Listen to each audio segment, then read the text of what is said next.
Do you want to work? Apparently do. Okay, cool. And we need to re-verify something for like the billionth time. There we go. Jesus Christ. This is insane. Okay. Right. So all that is done. Wonderful. My lord. How do things operate in this world of the internet? I will never know. Oh, yes. I'd love one. Sure.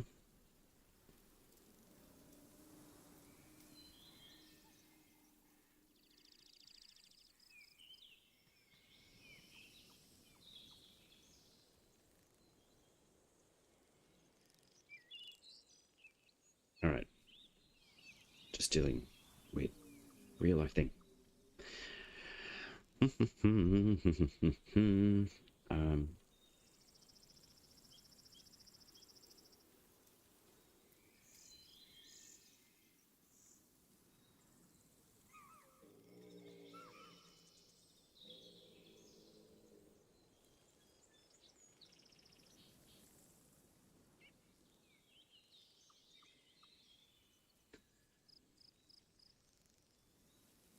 Okay. Oh, me lordy lord. What an entry into this. Okay. Cool. Alright. There we go. Oh my god. Why are you not verifying? Please, verify. Finally. I don't need to re-verify every single time. I swear. Okay. Are you liking me now? Thing? This would be great. Alright, I'm just gonna do that. Anyway. Let's go get some experience. Because that's what we need.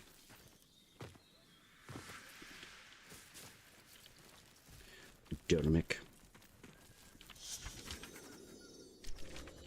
Got a job for you, Linktr. Crap. Oh, okay, we can just release totems. Before I do that, though, I just want to have a look. Right, we're good for that. Audio. There we go. Wonderful. Kind of relatively prepared.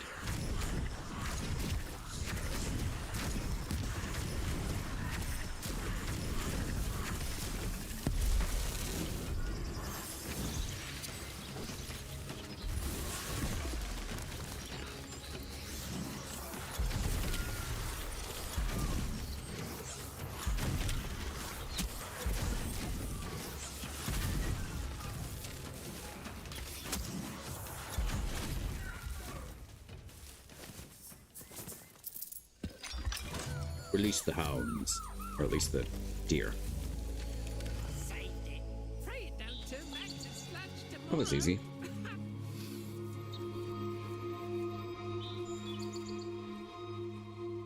Easy as pie.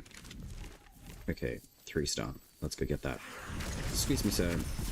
Get out of my way.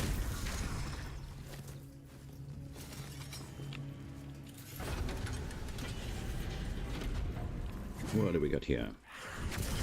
A creepy colon user.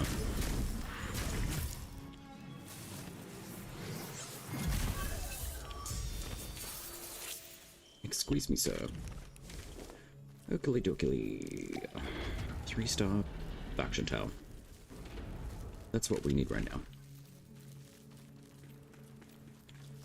Because I need experience.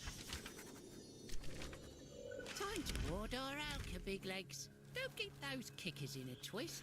Oakley dokley.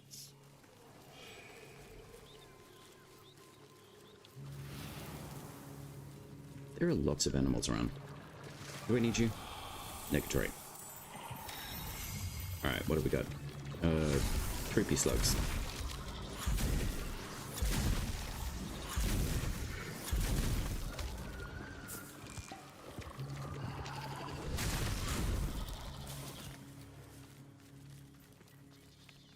Ooh. There we go.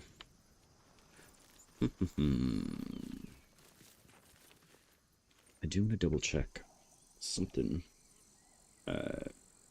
Okay. Lovely. Moments.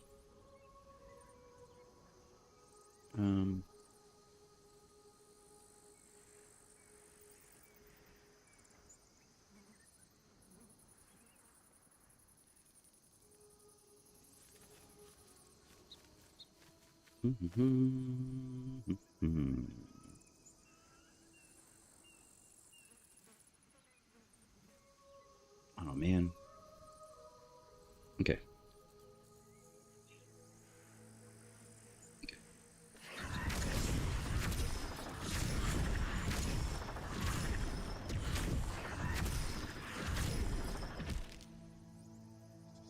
All right. That works. Sweet. Boop. Sweet. Okay. I want to do a little bit of something. I'll do that. And then increase visualization. There we go. Cool. Wonderful.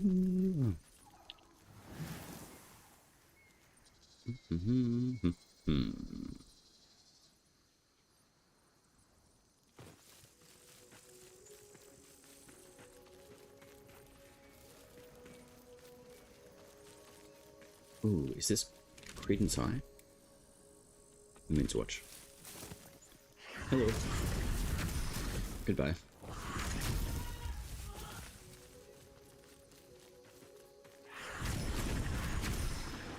Alright, targeting and... what am I saying? Targeting. Let's see how you perform.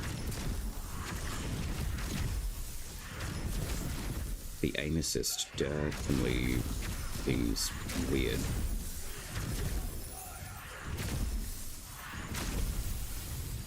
Do svidania. Alrighty. Tempest Bizarre. Alright, let's go get this banneret. They're always very fun. Not really, I was being facetious.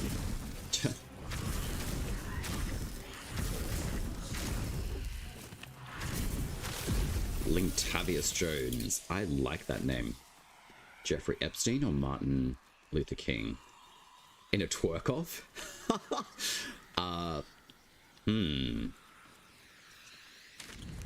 I'd probably have to say Jeffrey Epstein. Martin Luther King would... he'd do it in style, but he'd do it with grace.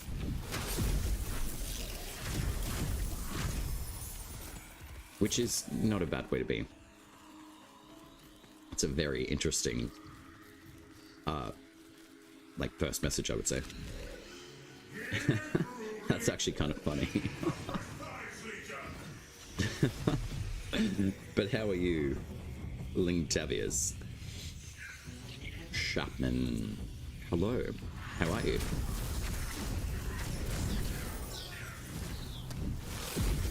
Okily dokily. Let's get some explosions happening. My god. Can I have their soul? That'd be nice.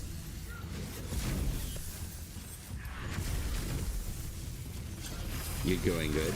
That's good. Happy New Year. Did you do much for your Happy New Year?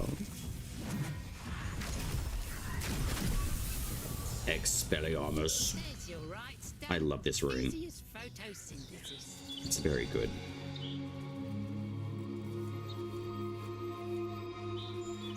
Not much. Yeah, I was in bed by like 10:30. I could not be bothered going out and partying and stuff. I've done a lot of that, so it's not really as necessary in life. I think good sleep and just chill out. I think I did a stream, actually. I just chatted with a few people before the New Year's, which was nice. Yeah, that's what I did. Farmed, set up a little bit of a schedule for a weekly basis with Soulframe.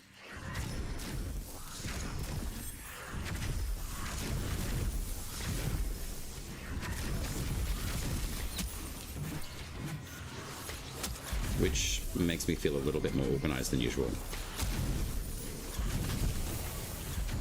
There we go, Expelliarmus. Another run. I hear the Dorito ship. I can't believe I've got to jump over. Oh yeah, she's up here. Good old Mada. But overall, like, New Year's was just a ticking of the clock. Christmas. It was spent with like good friends. I just a little bit of a chilled Christmas this year, which was nice. Seemingly a lot of people seem to. I'm just going to take the volumetrics on the game because you can't really see much through the fog, unfortunately. How was your Christmas? What did you get up to? Did you travel? Was it cold? I miss the snow.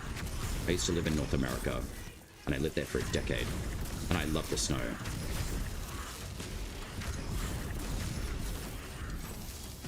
Can I please have your soul? Thank you very much. Alright, let's get these guys primed.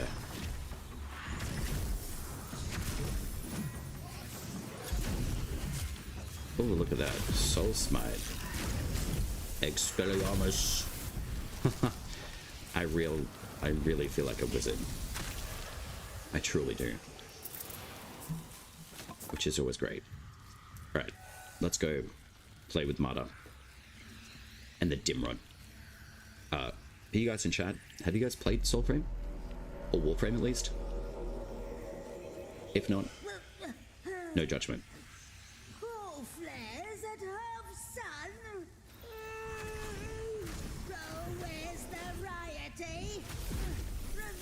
That AoE is sexy as fuck.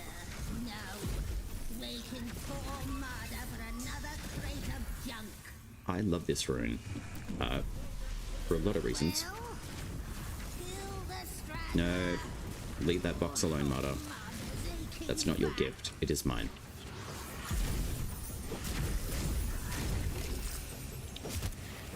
Okay, well, in that case, see you later.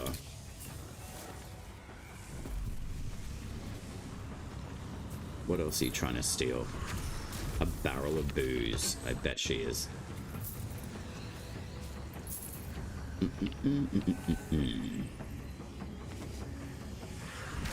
I love how this dude is just hanging out. Doing absolutely nothing.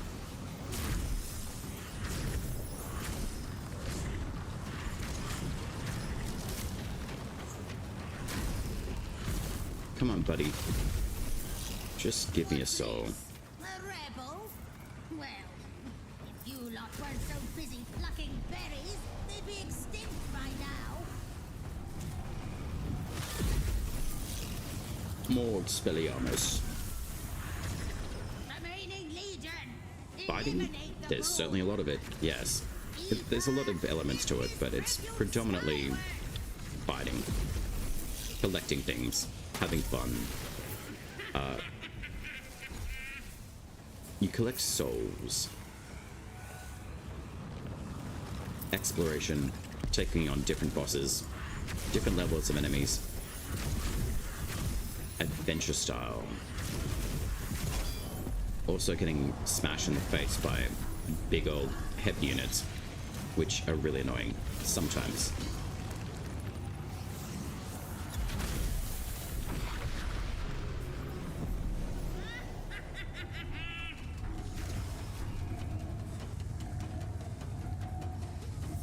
But in short, it's essentially, yes, fight, kill, earn things, make yourself more powerful.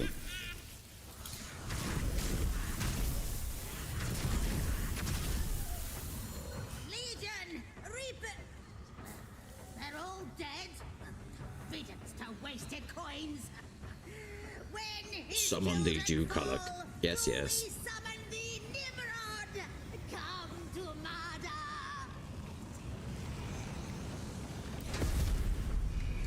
There you are. Alright. Can I have your soul? Of course. It's a pre-alpha state game, though, Sharpen. There's a lot of elements to it. If you played Warframe, it's like semi kind of turning into like a little bit of more action RPG, I would say.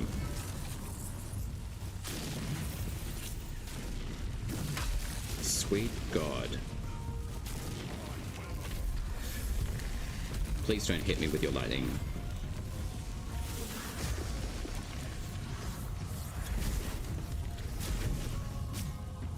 That's a bit rude.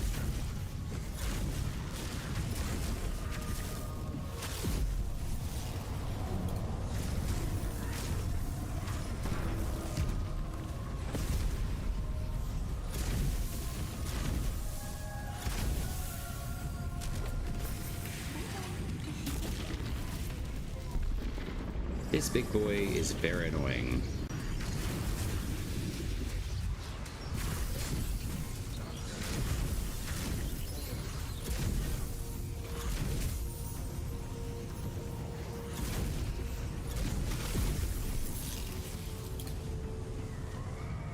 Alright, you awake yet, bud?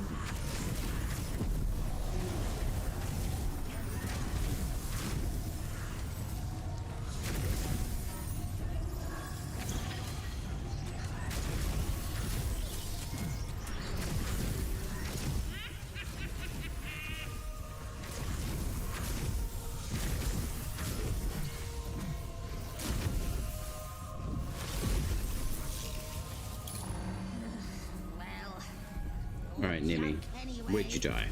Bye-bye now! Bye, mother.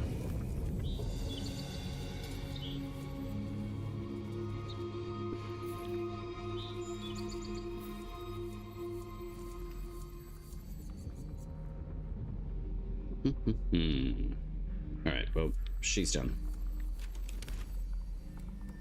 But essentially, it's exploration. This game. Biggest element to it. There's faction tales. There's different factions you can join. Inventory, you basically have to collect fragments for pretty much everything that you see in your inventory. Certain items you can purchase if you wish to. It's not necessary to do that. You can empower all of your weapons and equipment with runes, which is one of them that I've been utilizing, which is the gold explosive rune that I was activating called the Hollowing. We also have a lot of different elements of magical totems for each weapon class to be able to adapt into our weapons to basically empower the envoy, which is the character that we have. Lots of armor, lots of weapons, lots of grinding. So all of these numbers that you see are the fragments of pieces of equipment and items that I've been able to acquire. Lots of different stuff. And these are just your base materials that you basically chuck into a foundry with a smith called Tubalkane. She's very fun. This is our hub or home area. You can access any time outside of combat. This lady here is very français. Her name is Vorminia. She's amazing. She's our colorist. So if you want to change colors of your equipment, you totally can. It's very, very nice to be able to hang out with her. We also can craft a lot of potions with her as well. This was initially, I would probably say created, I think, this patch. So Wait a minute, we can get 6 of these now? How many more can we get? 7? Are you kidding me? Wow, okay. That's new. Let's do that. Great, so we got 10 Cloud Quell. That is dope. Can we get any more of these? Wow, okay. I did not know that that's changed. That is good.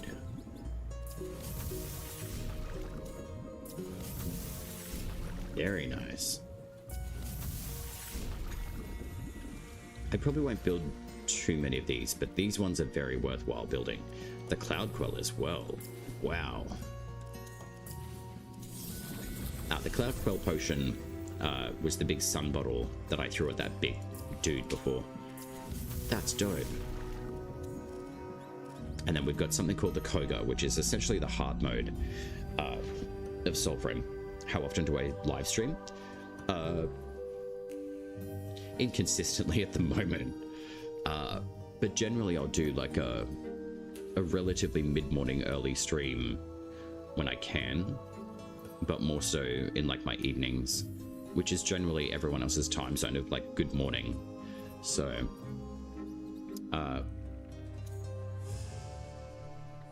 pretty much like 2 or 3 times a week. I wouldn't say that I'm in like 24/7. 2 Webbit seeds. Oh man, okay. That's not ideal. So it's what, 11:20 in the morning? So I'll have to wait until how can I do better? Another time to get more of those. Those seeds are for fast travel. Alright, let's go get more experience. But live streaming, it's building a schedule around it. So I thought I'd jump in and just do a bit of prep work to be able to put some build things together, either for people who are looking or interested in the game, or at least wanting to learn a little bit different weapon use, totems, and the pacts, which are the magical abilities that we have presently in the game. These are all of the different packs that we have. We do have a few different premium packs, basically. Good morning, Helix. How are you? Thank you very much for the hydration. How are you? Do you live any other games? You know what, to be honest, Shutman, I was actually thinking about jumping into Diablo 4. You found your missing slates in Warframe? Excellent. I had a feeling like those were 2 odd numbers that you were telling me about, Helix. And yeah, I had a feeling they'd be around. I know. I can't believe it's 2026. Currently 11:22 a.m. on the 2nd of the 1st, 2026.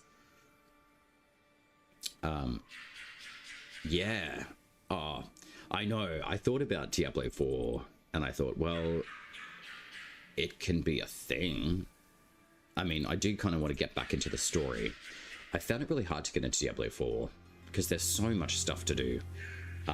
And Diablo 3 was epic, I would say.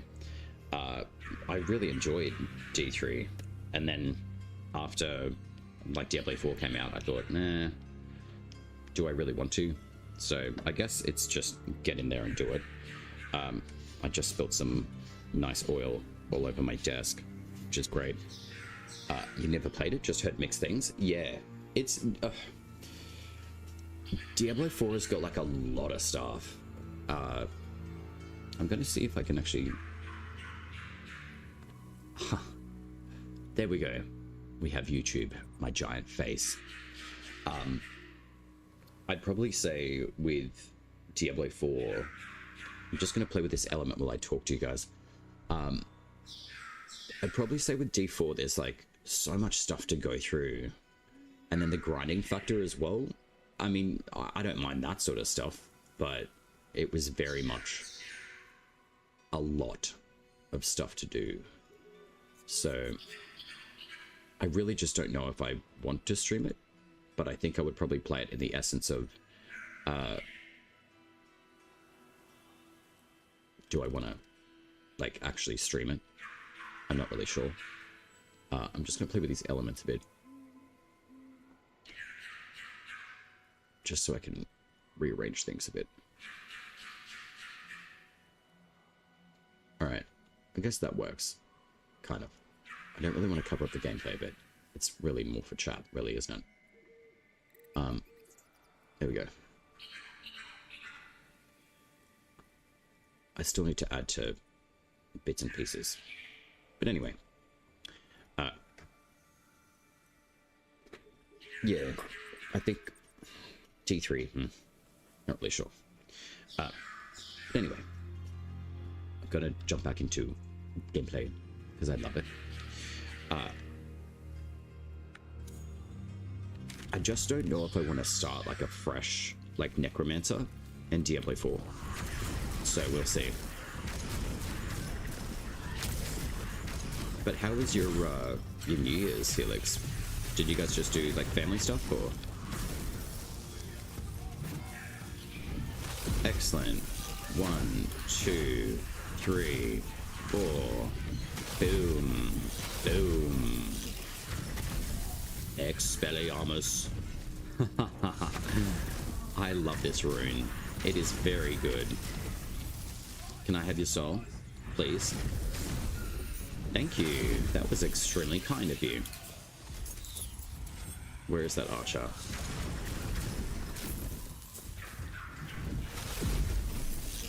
Absolutely love this rune. It is very good.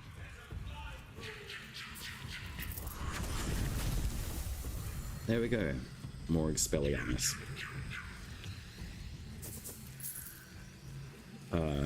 Didn't want to stream until late? Oh, that's right. Oh god, 3 AM. My lord, lady. You are powerhouse and late streaming. But mind you, if it works for you, then why not? You know? I'm just going to play with the particle systems again. And the shadow quality.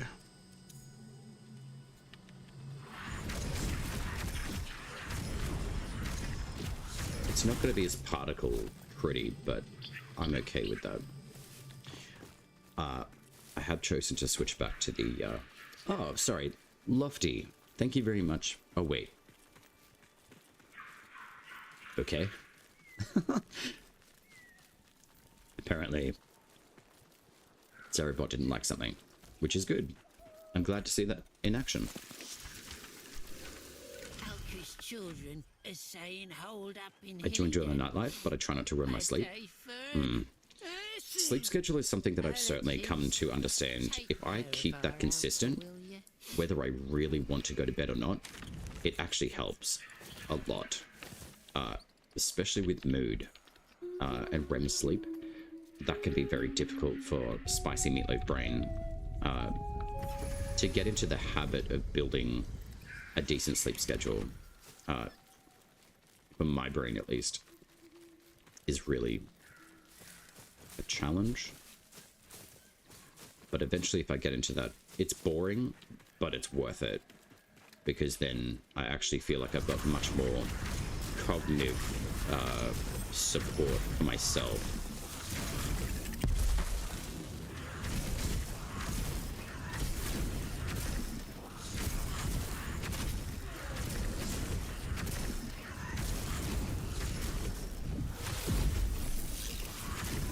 Oh, no you don't.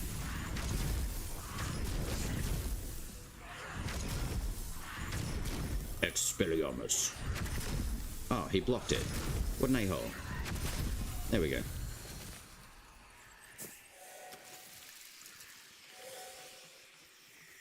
I've been playing around a lot more with the hollowing rune. I truly do believe that this rune is a little bit of a ha-ha-ha. It's literally called the hollowing because it literally completely destroys enemies. That, but also it just removes all of the inventory from enemies. Although I did try it in Kogi yesterday, and it seemed to work and operate very well, so it wasn't destroying the agaric mushrooms, which is a positive.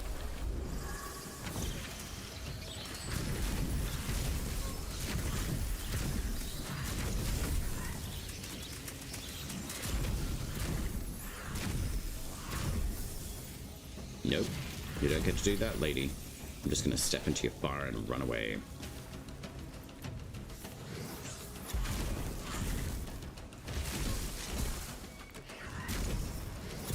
You can block everything under the sun, my dear. But eventually, Expelliarmus will happen. In Aurora's name, do we tend this plane? Maybe she'll come back again. Maybe, maybe.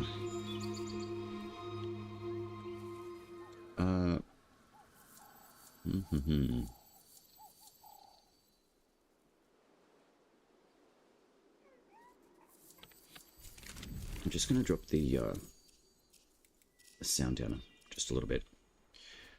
Feel like it's slightly a bit too loud. But I am double testing things, which is nice because look at this. I can finally get you guys on YouTube. Look at that. It's very exciting. Which is fine. Rangor. Oh wow. Thank you very much for the subby sub.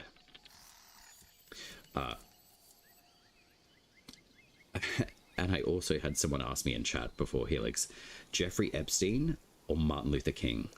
Who wins in a twerk off? I said Jeffrey Epstein. Who would you say? I've got to say, like, YouTube chat has got some pretty funny people that come through. They're very fleeting, I would say that. Yeah. I thought Jeffrey Epstein would be quite appropriate.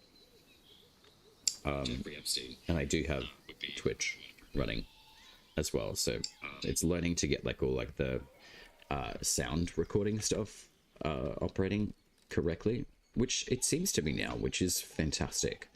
So I have played around with a lot of the tracks and just like game sound. The filtration systems as well have been very handy, which has been great. So I'm just going to play a little bit with the compressor and just boost slightly my output. But then threshold, it's just figuring things out along the way, which is serviceable. So, oh yeah, I know. Like, there's a whole lot of what the hell, how does that come into chat? But I think also too, like, my objective in social streaming and content stuff is oh my god, yeah, on the fly is, I'm getting a lot better at it, that's for sure. I did do a trio stream yesterday. The Twitch co-op play stuff, I have no effing clue on how to like purely set that up correctly. So essentially I just worked on it with the guys that I jumped in to stream with, and we ended up basically doing a Discord call, getting all the sound stuff set up, and then it was really nice. But I was probably the quietest one out of all of them.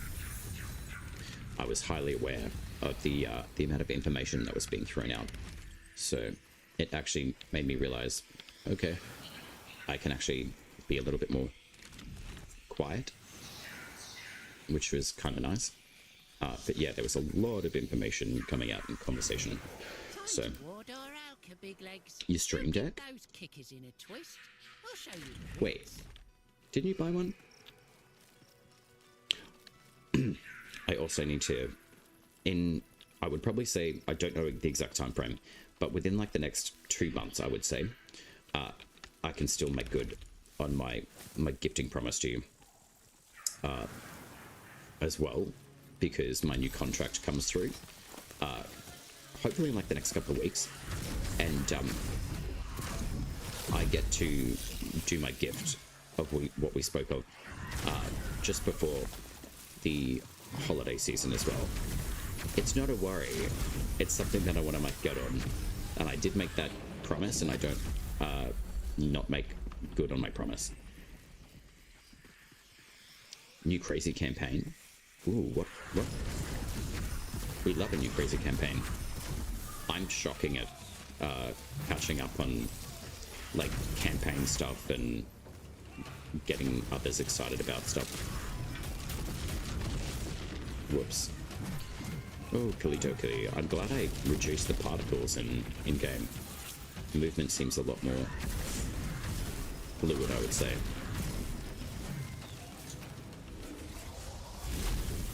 Expelliarmus. I'm practicing my Snape. He was the best character in Harry Potter, I swear.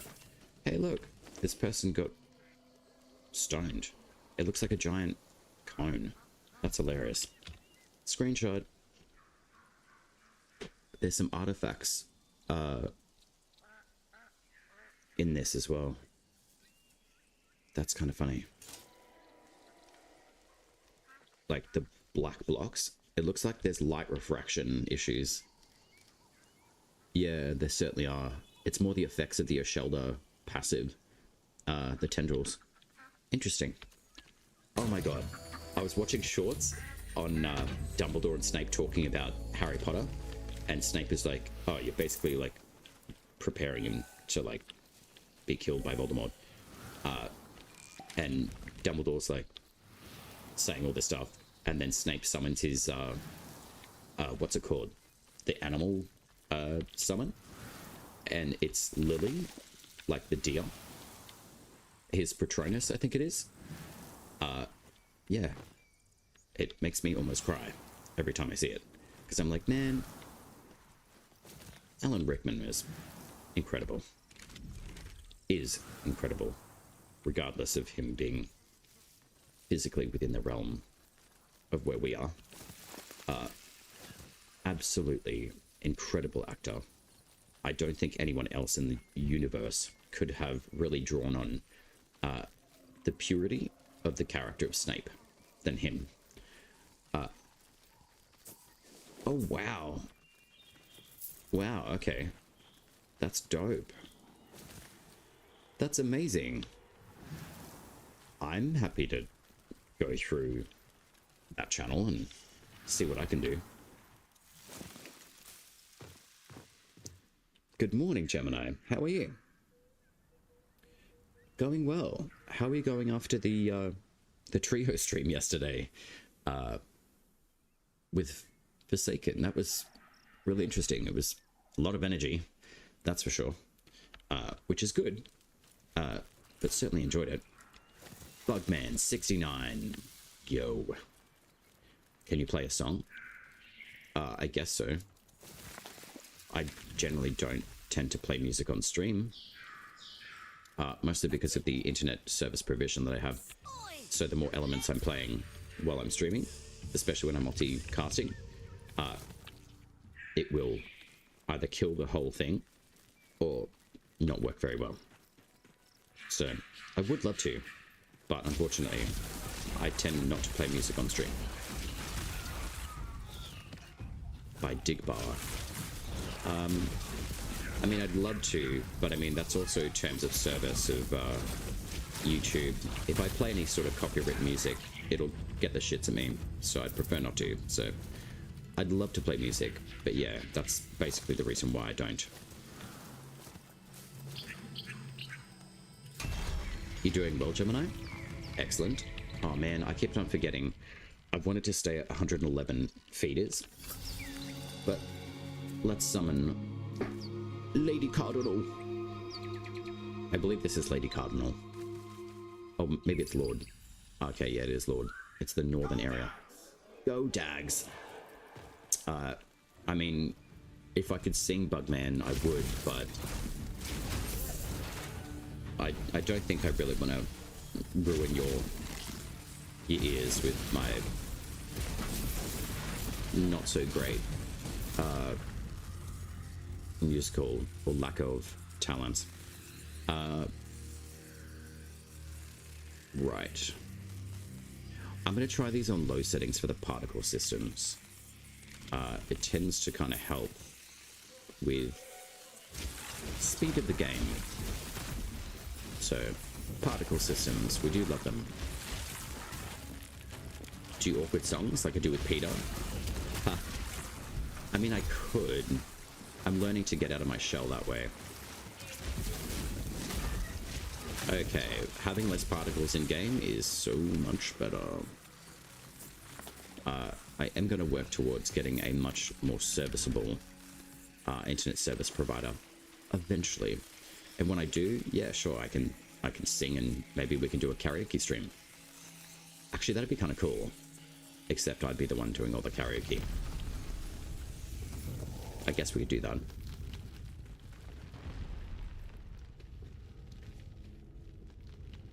I mean, there's options, right? There's a DJ dude that I watch on Twitch. He's pretty cool. Yeah, it does kind of keep you, like, help you, like, stay awake, hey? You watch that? This karaoke? I guess so. Maybe we can. I was thinking, like, maybe I could just get really drunk and do it, but I don't really drink anymore.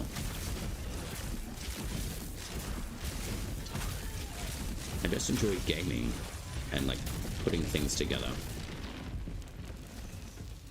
Mostly on stream. But I do want to start getting better at putting actual build things together and putting them out on the YouTube.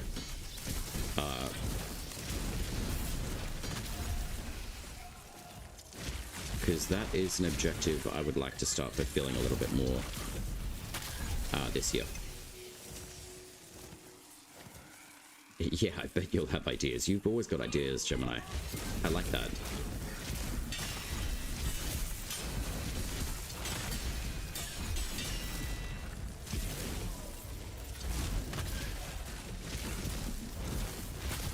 See ya. Alright, Burb. I always find when I log back into the game, I always seem to get the, like, regular Grandfather Sparrow. It doesn't seem to save the sparrows that we have set up for each setup that we have. You are an ideas guy, I agree.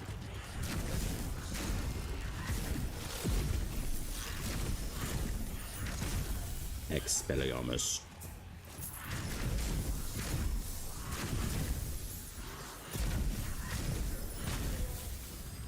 It surprises me, using the Earthroot Staff, it's not as powerful when you're leveling it, but once you get it up to a certain level, it's it's good.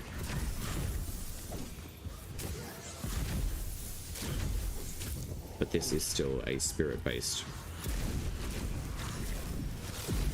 weapon that I'm re-leveling, because I'm going to be turning it into a courage-based one for now. But I've got plenty of the joineries to be able to... Boom! Look at that. Expelliarmus.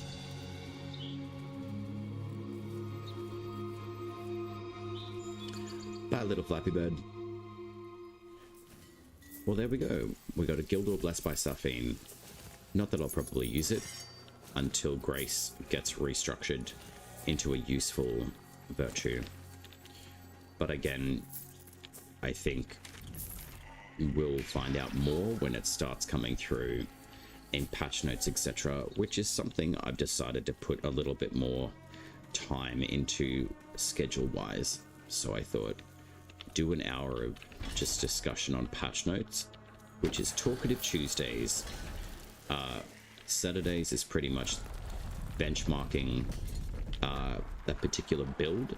So early Talkative Tuesdays is kind of like, let's pick one weapon, one pact, let's work with that and see how it operates and how we can essentially min-max it with the current states of virtues, totems, rune setups as well. I think that would be nice. And I think just stepping outside of the comfort zone of just dodging or even just like sidestepping enemies, start working more on like the parries as well.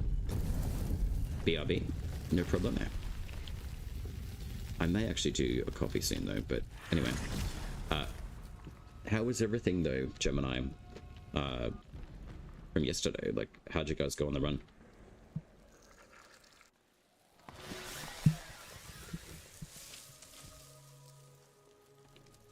we don't have a chest. Okay.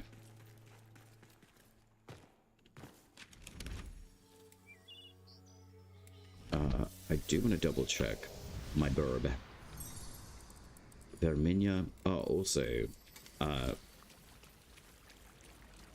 if you guys weren't aware, Verminia, when you come and brew hues, you can actually, like, brew over 5 potions now, which is great. So as long as you've got the right craftable items, you can actually make all of these, which is great. The Dancing Guldra for Spirit Boost, I'm not going to make anymore.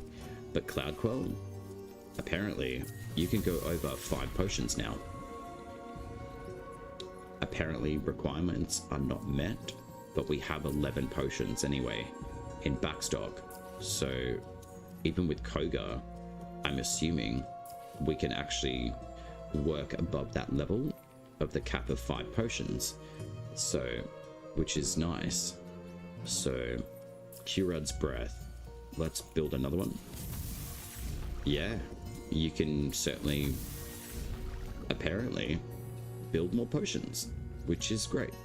So, I'm gonna just quickly jump into Discord and see if there's been any, like, update fixes or anything like that, because no, we don't have any patch notes. It's still sitting on the hotfix 11.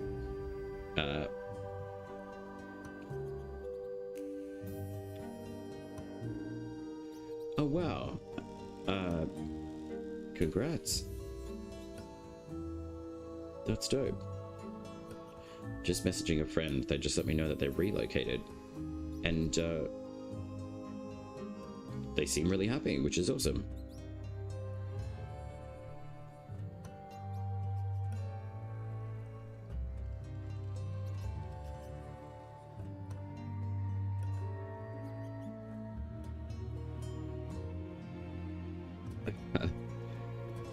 Wow, that's really cool. I'm really glad that they got some really good news. It's someone that I met through the streaming land, where they've relocated and they've been able to achieve a very large goal in their life, which is fantastic. So I'm proud of them. Dancing Golda. Okay, so Shadowmaker.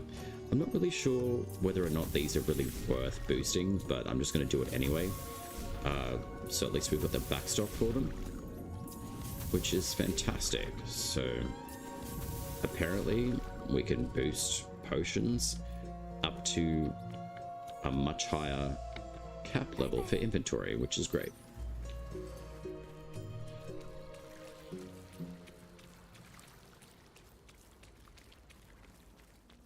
Little Wolfie. Okay, let's have a look at the burb. Yeah, it generally picks the burb that I don't need. But anyway, let's do that. I'm just gonna play with something.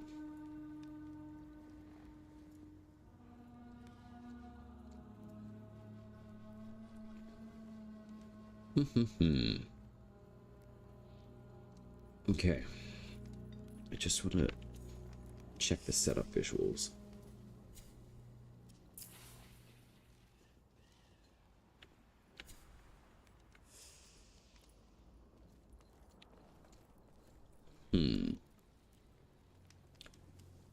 I prefer this.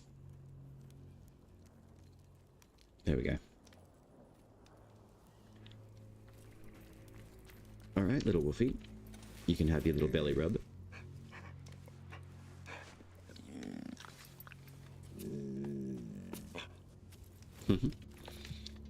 And we're gonna go kill some stuff.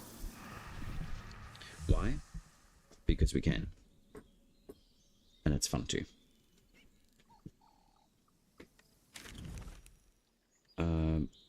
Just gonna check tracking here.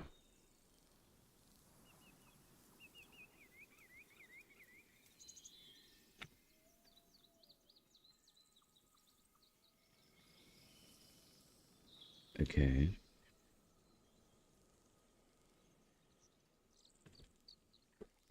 Soulframe.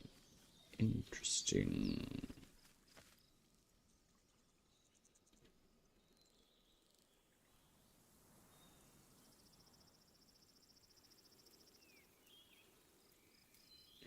Alright.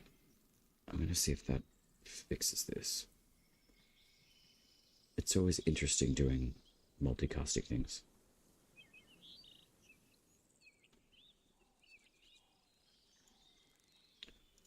My gosh.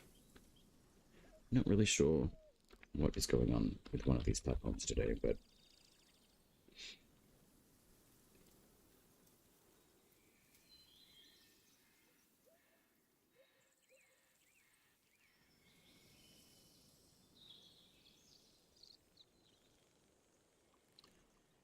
let's try something else.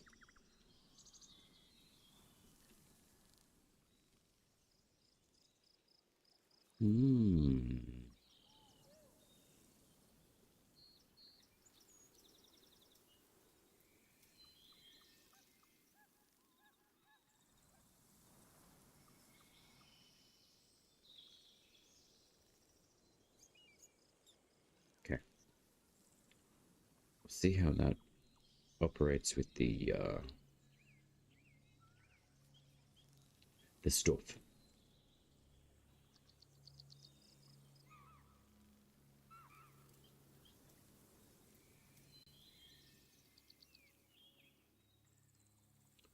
And apparently that doesn't want to work either, which is great.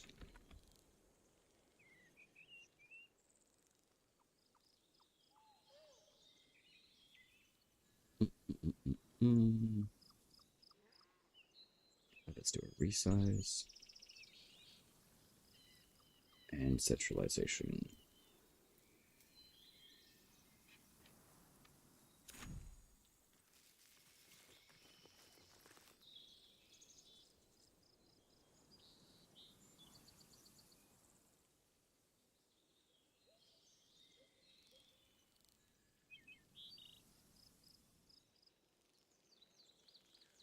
Okay.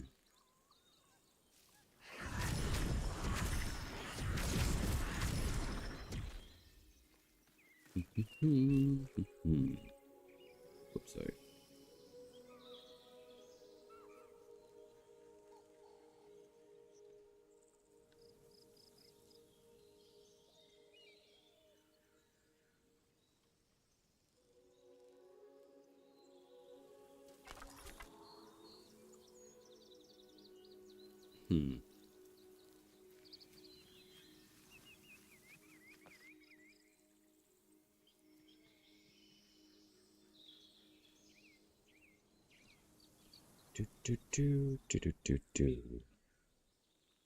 I'm just double checking stuff.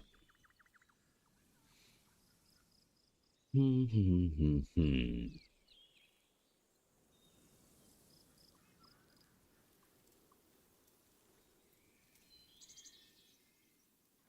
we go. Right. That'll work. I think that's better. Alright. Flappy bird tails. That's what we need. I need the experience. I want to be able to basically max these guys out so I don't have to really ever bother currently having to go and get stuff from them. We'll put the volumetrics back on for particles and a much prettier looking sunlight and everything. So that should be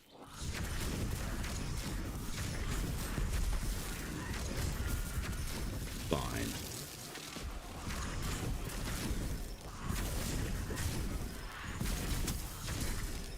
And I do want to try the intensity of visualizations.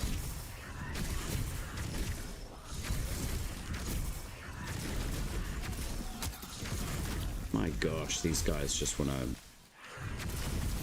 block everything that we do.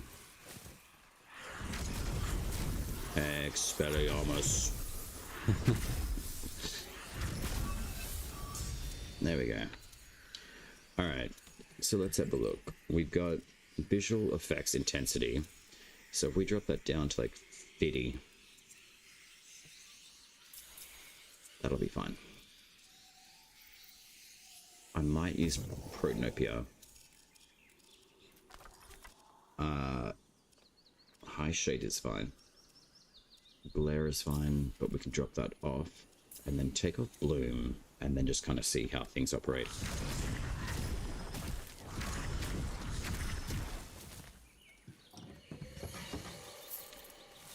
So the particle systems, definitely a lot of fog. So that does tend to chew up some stuff.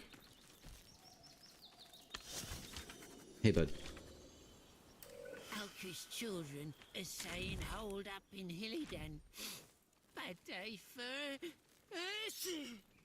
allergies. Allergies. Take care of our Alka, will you? Will do, Mr. Avocado.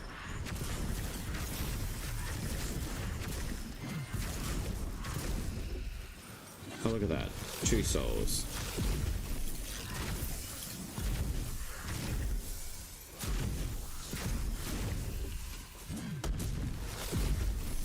How is that even possible? I pulled that soul. She still got the bonk off. And then I pulled the soul. Okay. I am going to try the full screen. Just to see how that operates. If it wants to operate properly. So many different things happening today.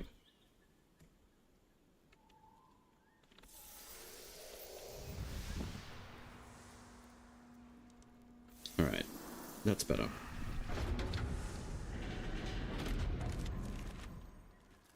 Who else have we got to kill? Where are you? There's... Oh, there we are. Hello. Hey, bud.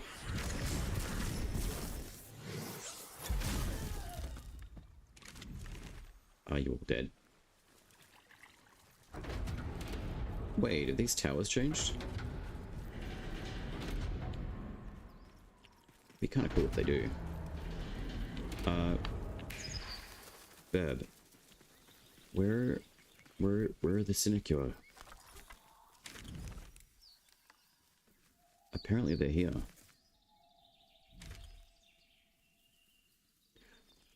Hello?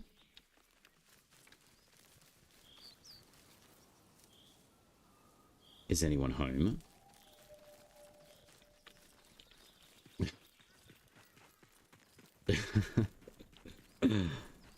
Okay.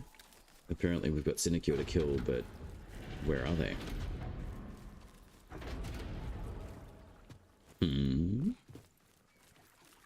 Are you hiding?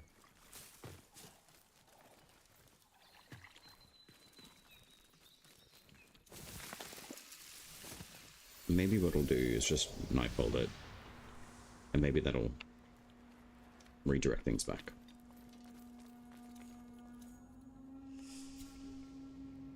Oh, Shoulder Wild. That's probably why I'm not doing that much damage with my staff as well. So let's go 20. 84. What's your benchmark? That's 94. Okay, so the benchmark is below... probably... I would say about 25. 93. 94. So the cap for this particular weapon is 27. So 10 grace, 20, and that is perfection. So this is a decent setup for spirit class weapons. So 88 and then 86, but this one's a courage based, so I will switch back to these ones. Additional smite chance, attack speed, physical armor, 19 armor. Wonderful. Earth Root. We have the Hollowing. Attack speed, damage nearby enemies, smitten enemies, damage. Alright, we'll do that. Attack speed. And smite chance. 19 armor. Parries, physical armor, deflections, bypass, armor. I'm gonna try that. With 70 armor. What's our talisman? The Kokogar. I'm gonna do the Trine. Or like the Paragon Parapet instead. So 30. So our cap was 27, I believe. Indeed. So 21 courage. And then we'll just put the rest into grace. And we'll see how that operates. I would like to see a sinecure if they choose to spawn.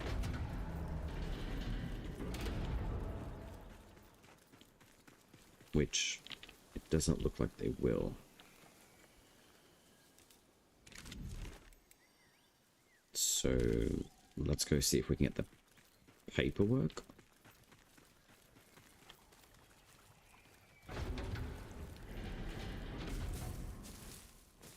And see if that does anything.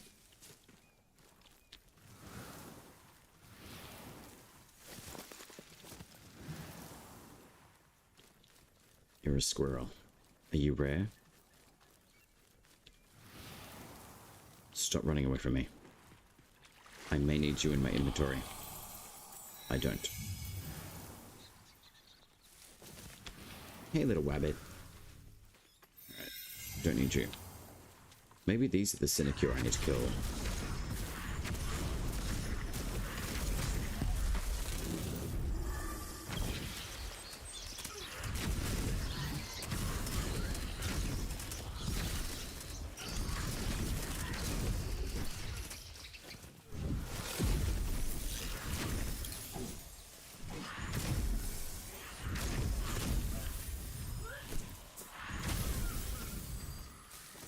Are these the sinecure I needed to kill? Apparently not.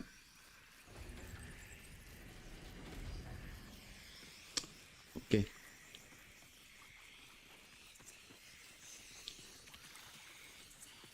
Maybe I can just go abandon this. Or just keep on slaying people.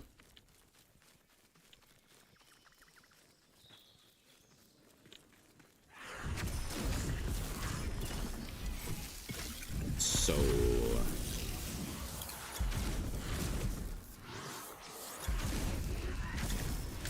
boom. Wait, why didn't you?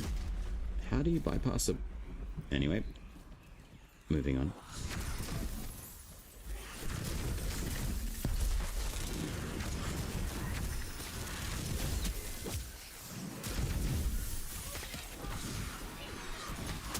You and your magical bollocks.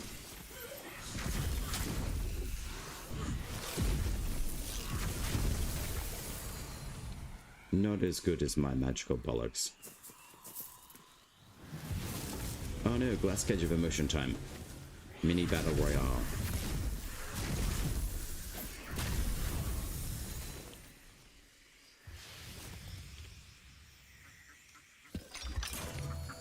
Alright, Frank. Be free.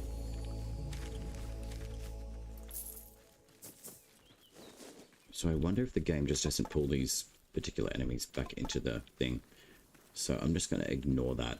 I'm going to run into the Cicade just to see if we can respawn them. I had that one last night. I had to leave it just as it didn't work for me. Yeah, I think what I'm going to do is just screenshot this and put that in as a bug, because it truly is. It should be generating the enemies appropriately, which it looks like it has not. I have a feeling what's happened there is that perhaps using the Hollowing Rune removed the death count for one of those particular enemies, and it basically erased it. That's my assumption. So I have a feeling that's what possibly could have happened. But also I feel like we'll be getting something happening within like the next week or two with Soulframe again, because I have noticed there's a few bits and pieces in the game that have been changing slightly. They're just like micro-transactional things, but things that are being added into the game, or just slight little changes. So I'm sure that there's a very small amount of people from the team still working on stuff for when everyone comes back from the holidays, I'm sure. So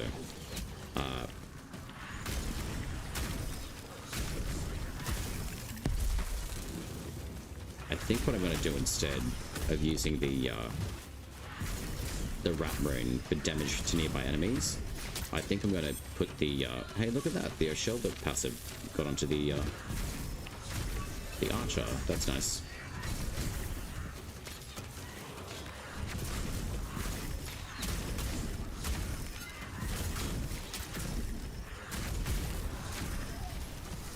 So even as a caster, you can pretty much brawl quite a bit, which is kind of nice.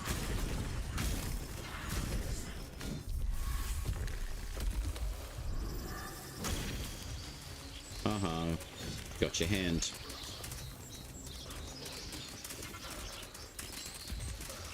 That's right, my pretties attack.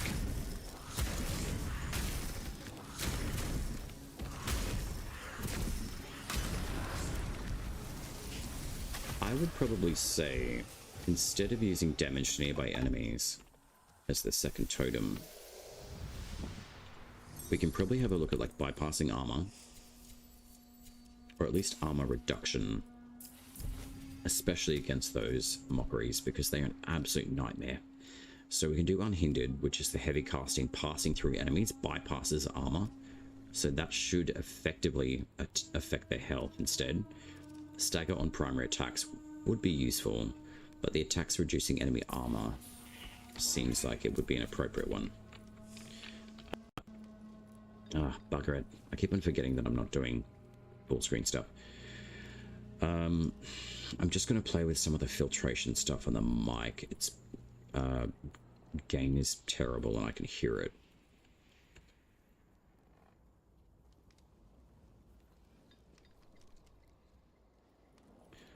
La la la la. I think that's better. Slightly. There we go. Yeah, that's better. I think. Do that. And then just do a bit of that. Do. Sweet God. I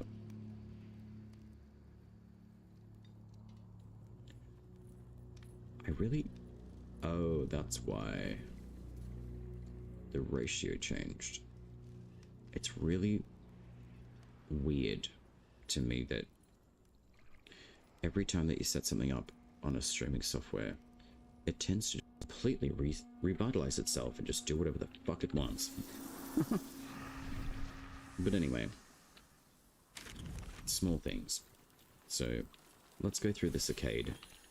I do want to just test this armor reduction totem out. Oh, we can just surrender.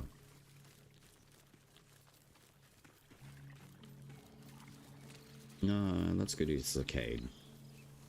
I want to refresh this instance of the game anyway.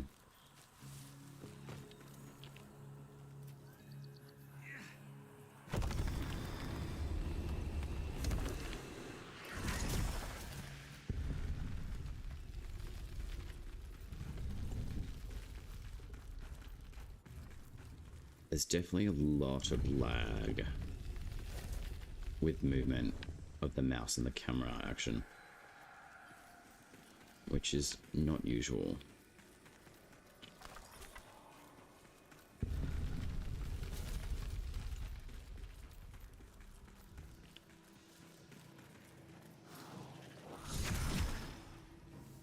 Can you open? Pretty please. I'm I'm hitting the button. Apparently I'm not hitting the button. Come on. Okay. Apparently I'm not touching the button.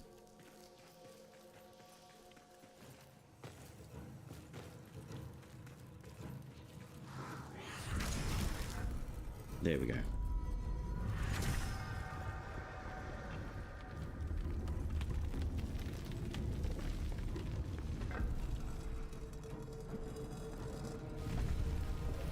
Oh no, creep.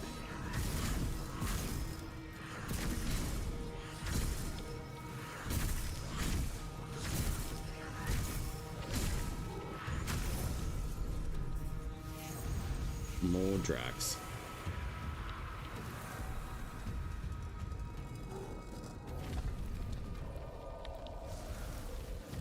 Nice. Can I pick up the bust?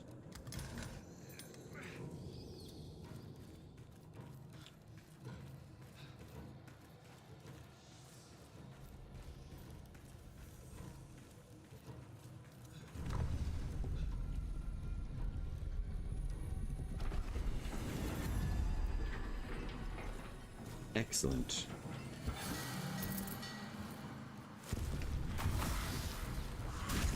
Okay, apparently you can aim through walls. Alright, bud. Where we going, bud?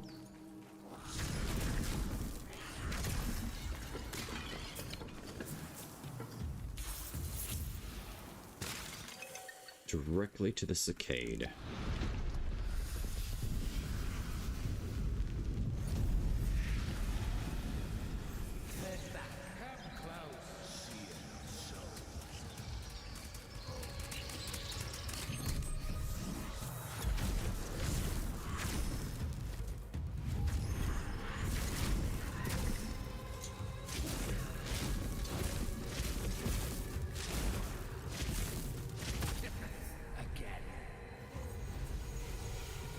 See you, bud.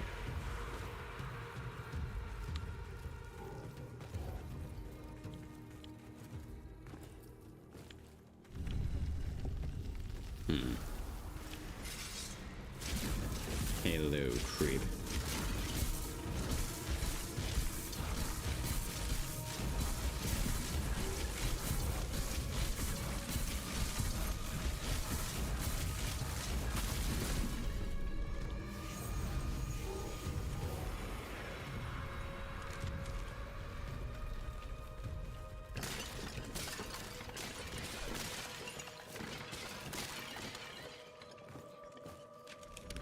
So this is the exit for this one, okay.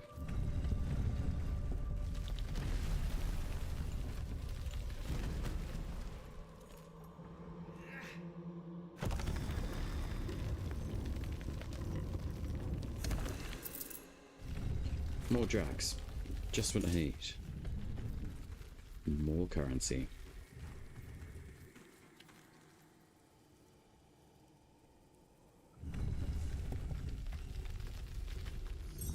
Got a job for you, Legster. Okay, so that's reset.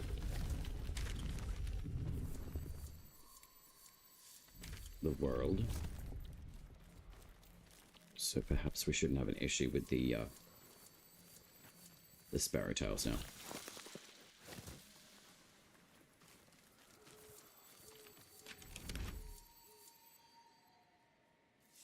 So I've got 2 webbit seeds. I really wish I had more. I got like 6 the last time I picked them up. Okay.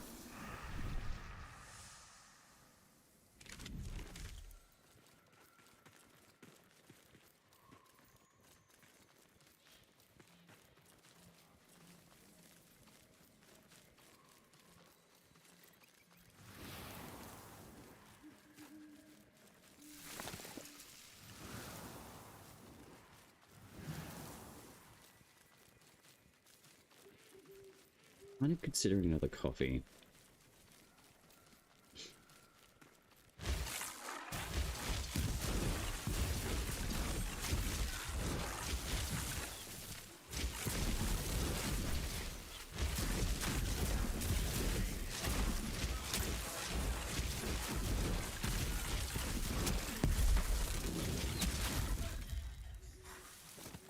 Okay, that's cool. So the passive actually froze that dude from him hitting me with an arrow.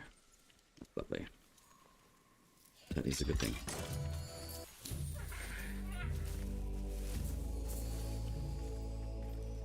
So at least I know that the shelter passive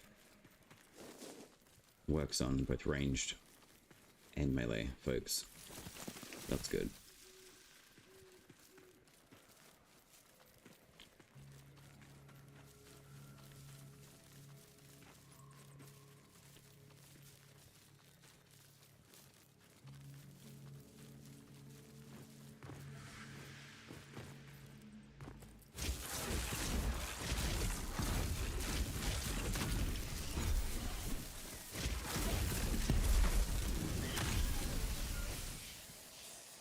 Alright, let's go straight for the lady.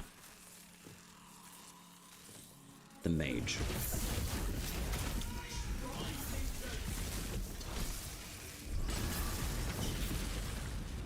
Oh man, I cannot believe that she can dodge the burbs.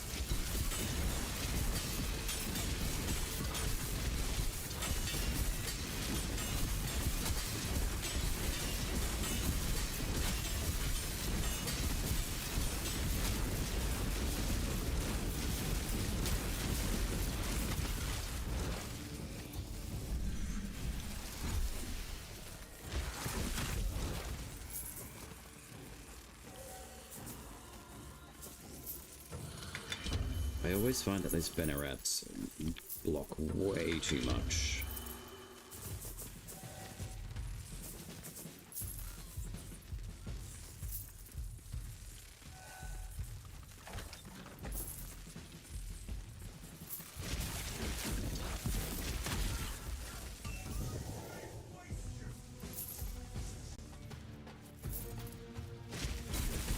These guys too.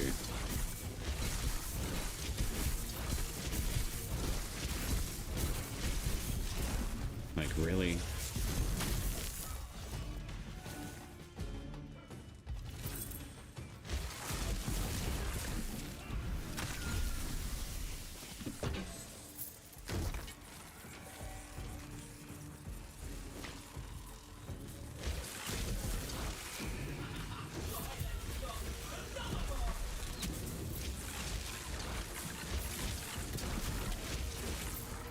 Absolute pain. Fuck.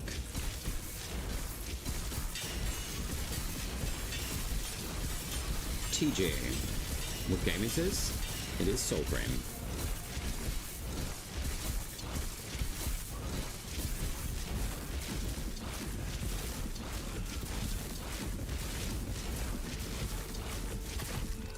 Made by DE.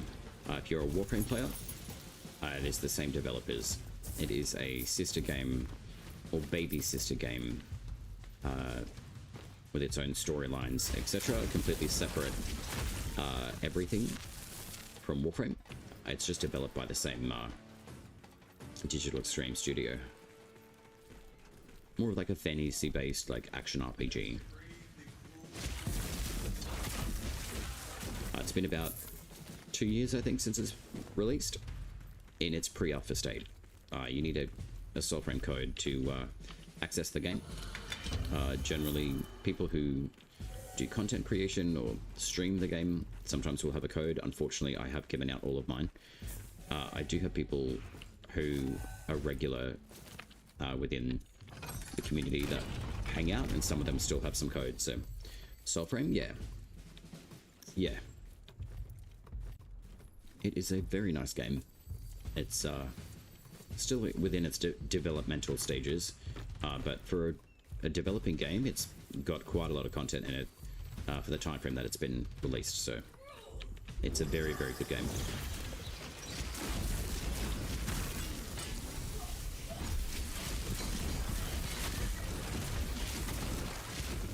Certainly not without its bugs. So it's not completely polished. And the benefit to that is that player bases or community base within Soulframe generally get to give feedback on the game.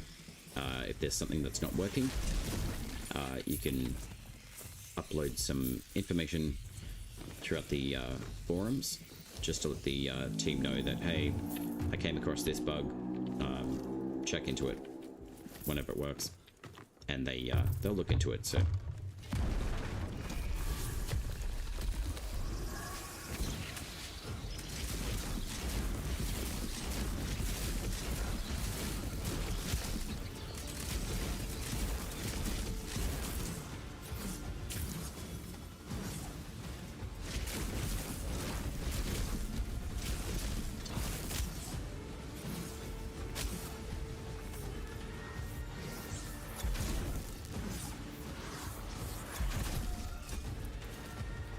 you are a pain, Malrog.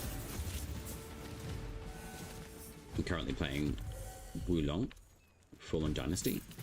I think I've heard about that game. I'm assuming it's Chinese Wulong. That's really cool. What's that game like?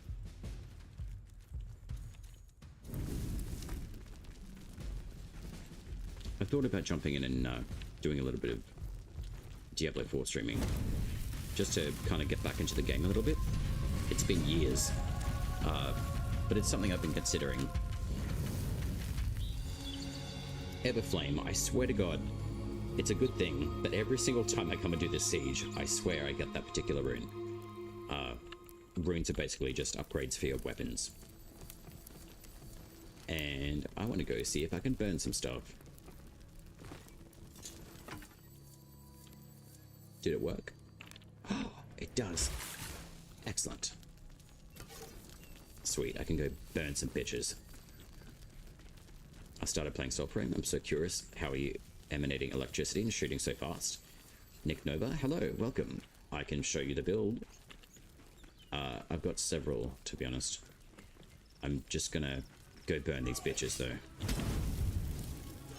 Because getting that fire stick or the torch out of the castle, it's not meant to happen, but I enjoy burning bitches.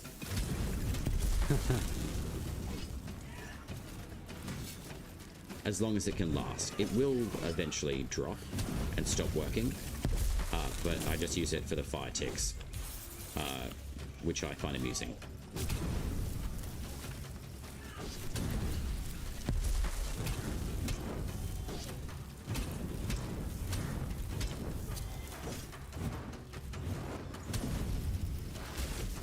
There we go. Alright, so the torch is done.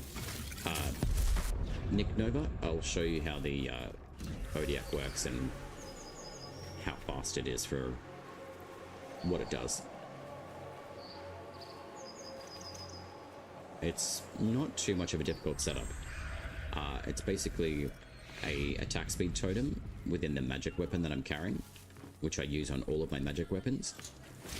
But on the Odiac, it's especially good because of the voltaic damage it outputs.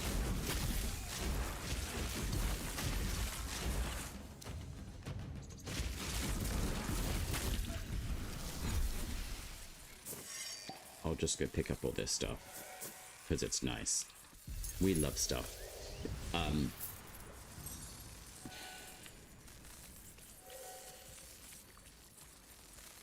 It's pretty fun. You get to create your own character. Oh, nice. Yeah, okay. I like your own character creation. I like being able to have that happen. Nick Nova. Firstly, within your combat arts, if you come into your magic class, if you select grounded, it increases the casting speed when you stand still with a magic weapon.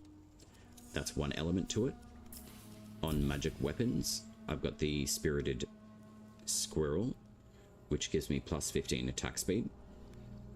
And lastly, you're on the other side, aren't you? Bear with me. I'm gonna have to see if I can rejig stuff again.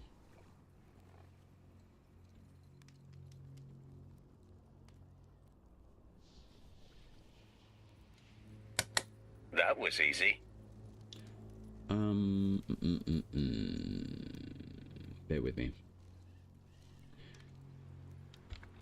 20. I feel like that should be able to give you a little bit more of a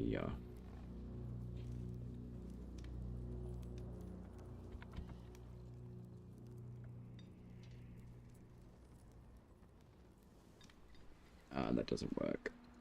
Nuts. I'm just trying to see if I can get the totems to show on the YouTube.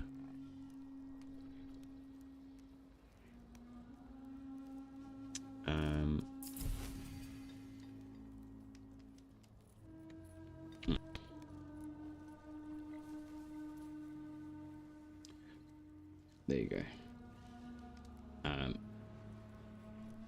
I'm just trying to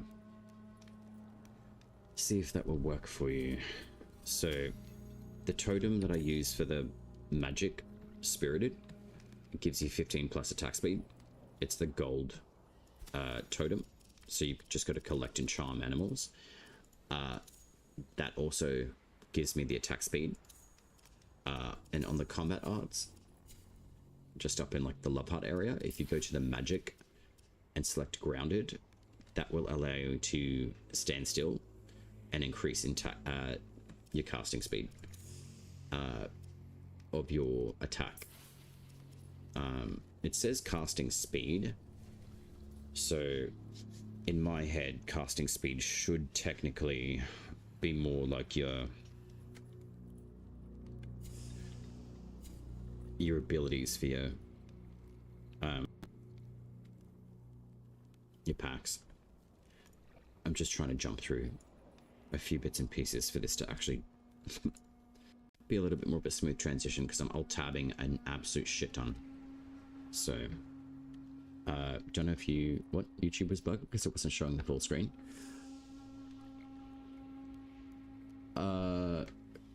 Yeah, it's just the shorts version. So the feed in YouTube is set up to show shorts, basically. So it's not going to show the entire screen. A lot of people, whether or not you're on PC or not, etc., it won't show the entire screen, no. It will only show the shorts variant, which is more for like mobile users. So it wasn't bugging, no. It was just the way that it's set up.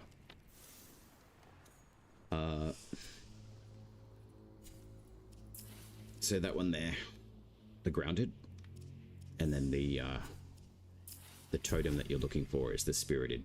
You've just got to explore and capture all the different animals, and make sure that you get the gold spirited, and that's how I can do the extra attack speed. You love the game. Can't wait to see what he does with it, and sincerely hope it doesn't end up feeling as grindy. It's a different grind for Warframe though. Brian Hewitt, hello, by the way. Nick Nova, thank you very much for the follow and the transfer over from somewhere else. I can say that. With the amount of content that Warframe has in comparison to Soulframe, think about it this way. You've got almost like 11 to 12 years of Warframe content. Soulframe is 2 years old. So eventually, I mean, let's keep it simple. The developers want you to spend time in their game. So as grindy as Warframe is, that's just the fact of the game. There's nothing that's going to change that. I tend to talk to a lot of people actually say, oh, it's very grindy. Well, like, say, like, you created a swimming pool company. You would want people swimming in your pool all the time. It's the same as a game. You want people swimming around your game all the time. So you're just running Odiak with a bunch of casting speed? Indeed, yeah. So you've got to have the casting speed totem, but you also have to have the standing still combat art. That particular combat art system is probably going to be getting like changed. I just don't know when. So for now, that's how it all sets up. So I guess what we'll be looking forward to this year is seeing what's going to be happening within Soulframe. And, you know, we'll see a whole bunch of patch notes, etc. I'm a big fan of patch notes for a very good reason. It definitely gives you direct information of what's been happening in the game and where things are going. And they keep you informed and updated on what's been changed. And most updated things, but to be fair too, things can get missed. So not everything sometimes is going to be like 100%. Because this is essentially like a testing realm for Soulframe. It's just accessible to a lot of players who have a code. So bearing those elements in mind, eventually it will be released as like a fully fledged game. But for the most part, it's just hang out, enjoy. If there's bugs, it's good to give feedback on them through the forums on the website. So you're just running ODI. Oh yeah. Where is the... I'm just going to throw something in chat for you guys too. Unfortunately, borderless full screen needs to be used. I would prefer to keep it widescreen, but... or whole screen, but anyway. Well, they're socials for me anyway, but with the website, the Discord and Twitch, those are the official connections. With the redeem code link, the website, the Discord, and the Twitch. That's all Soulframe's information. If you guys haven't done yourself the fun part of just signing yourself up or whatever, there's all the access codes, etc., or links for them. I would probably recommend you put yourself into like the Discord and the Twitch. There's a lot of information that hangs out in there, but it also has the updates for all the hotfixes and the patch notes for each patch that comes up. And then there's build notes as well, which are directly pulled from the Soulframe client that you have, which is in like the top left-hand corner before you start the game. But yeah, I tend to use a lot of the patch notes because it just is a lot of information and not everyone's going to know everything. So I try to save my brain space a little bit as much as I can. But then the streaming that I do is basically just hopefully making that a simplified version of what the build notes are talking about. So I hope that helps.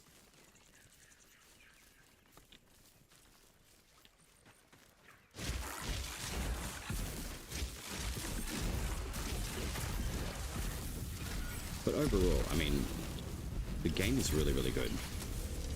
Oh, Glass Cage of Emotion time. Battle Royale. The only Battle Royale I can get in this game at the moment. Unfortunately, I'm not able to bug out one of the Batagast dogs and take it up against the Nell Knight. And then... oh, we got the Maestro. Nick Nova, just with the lightning effect, what I'm doing is activating the rune with a pull smite. So whenever you see those enemies glow, I can pull that soul into me, and it activates a rune that I've got attached to my weapon, the Odiak, which is the Arcstorm rune. So you can obtain these from all of the bosses around the world map, but also you can obtain a more powerful rune from the Koga mode, which is the hard mode in the game, which is pretty fun. So I can show you how to get some of these runes, but I can also show you the Koga mode if you like, which is the heavy attack mode of the game. It does give us debuffs, so you lose essentially like kind of like half your health, half your armor, and half your speed. So it is it's supposed to be more like a challenging mode for the game, which it is. There's certain bosses that you can certainly beat up pretty quickly, but then there's also a lot of other variables like armor increase, the damage output that they have. Oh look, there's a duck. How do I access the mode? Have you done all of your quests or your favorites, and have you built your bond with Verminia?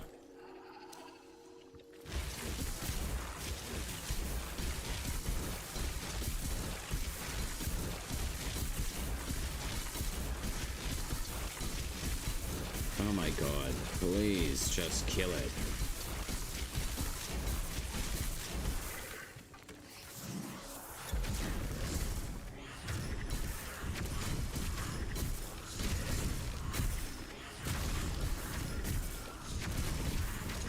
So much goddamn armor on these stupid slugs.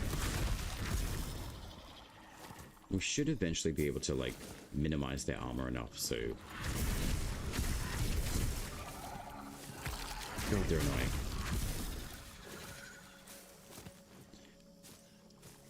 She's still 1. Okay, you've got to get her to bond level 2.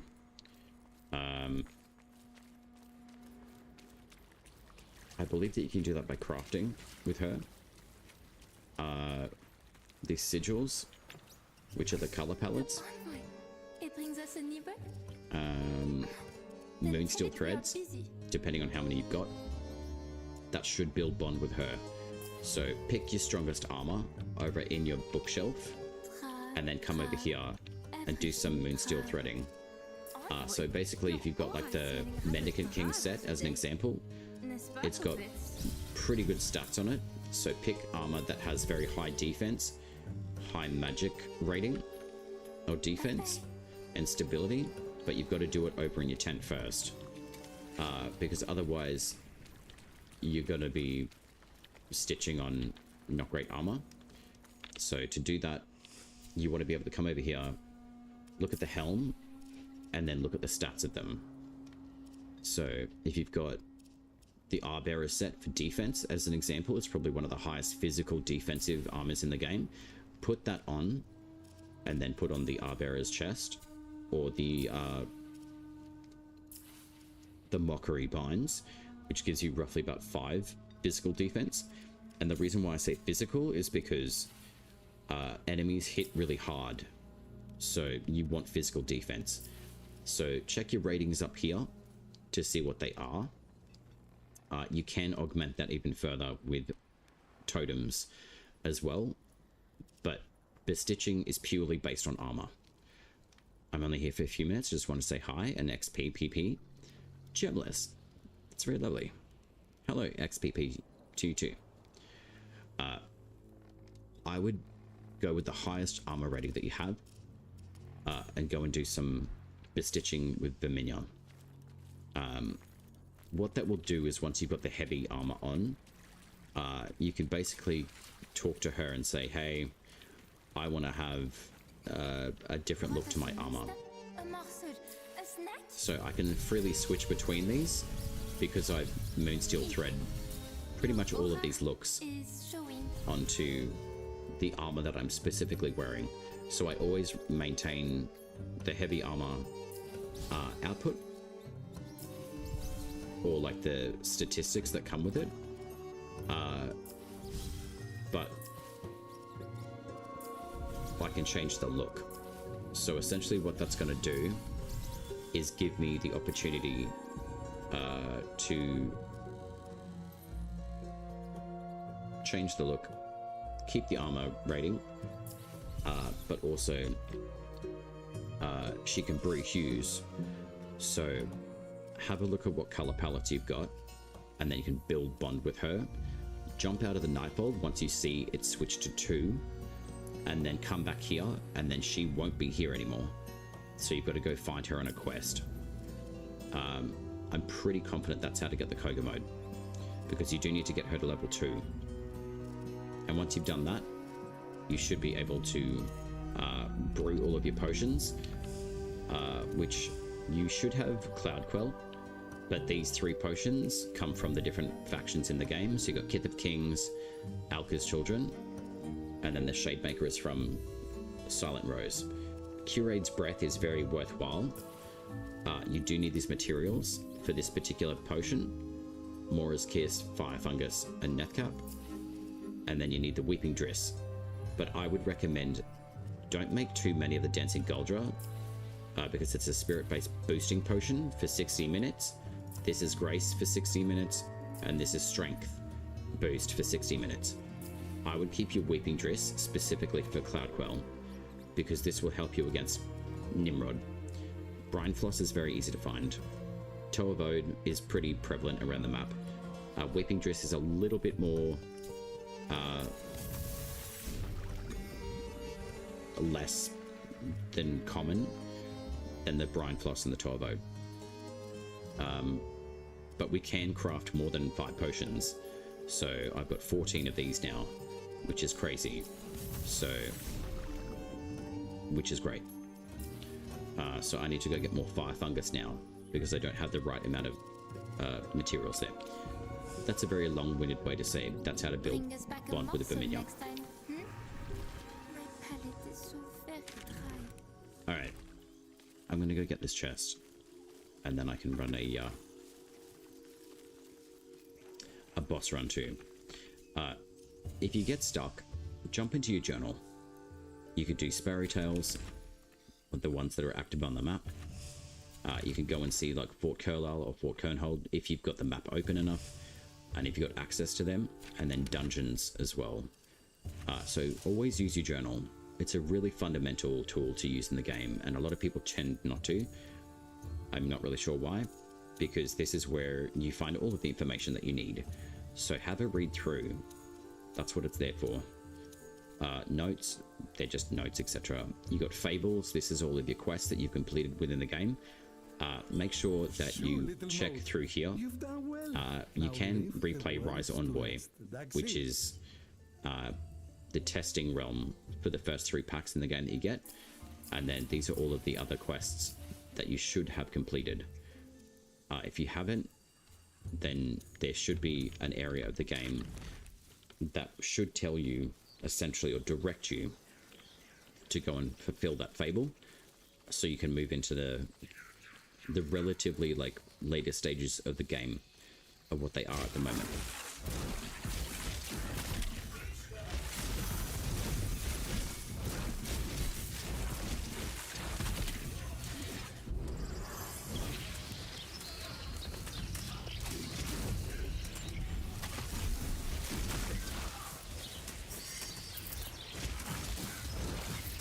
Maestro.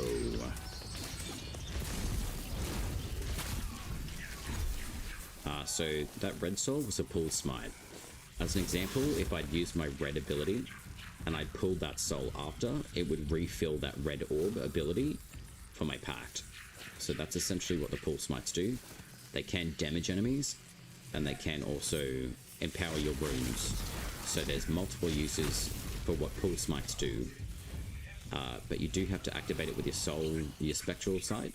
So if you press and hold whatever corresponding key is for your soul mode, and then you press pull smite, whatever that key is for you, you'll see your envoy flick their hand. That means that they're trying to pull a smite from somewhere. So that's what that mechanic does. Alright, let's go get this chest. Appreciate your patience and the lesson, mate. Means a lot. Oh, no problem. That's why I like doing these things.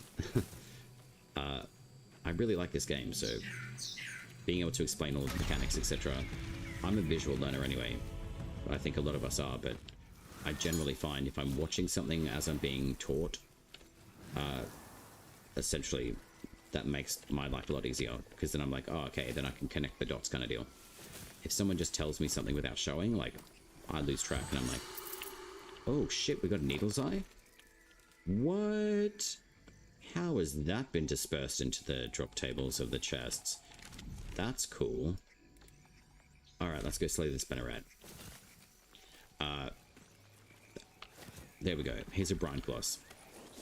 Easy. They're usually around rivers, etc. Especially through like forest-laden areas. This area is quite good for that.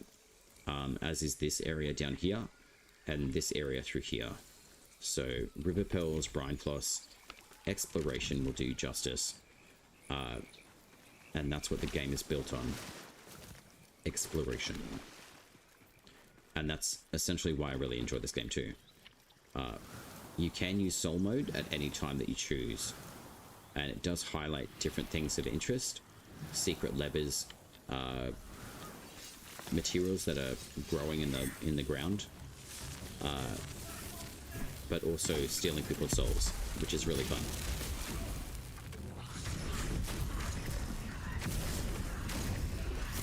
So there we go, there's a full smite that activates a rune that I've got active on my weapon. And each rune will have a certain time period of when they are active, but this particular rune basically primes enemies for damage. I don't know why that enemy is running away from me, but anyway. But this particular rune is quite fun. It is dangerous because it's explosive, which is very handy. With the mockeries, these weird looking dudes, it's always a good idea to pull smite their soul. That is the only way to kill them. Otherwise they'll just keep regenerating with half health. But the first time that you kill them, that's when you get the maximum amount of experience earned from them. But they are an interesting corrupt enemy, I would say. They also don't like the Ode Sinecure enemies, which is very beneficial for us. What is the chest plate? The chest plate I'm wearing? This one's the O'Shelter. From the Wilder Shelter pack in the Nightfold.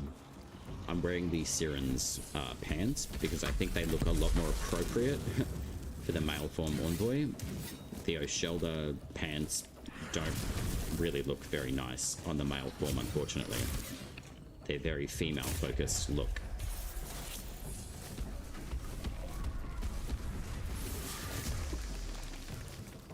Other sort of things to note too, your block button is also your aim sights. So you can block, but you can also aim your abilities with your Pact. Specifically with O'Shelter, because it can miss quite a lot. It's generally not your issue. It's pretty much the way that the aiming is set up in the game at the moment. It's very off-center.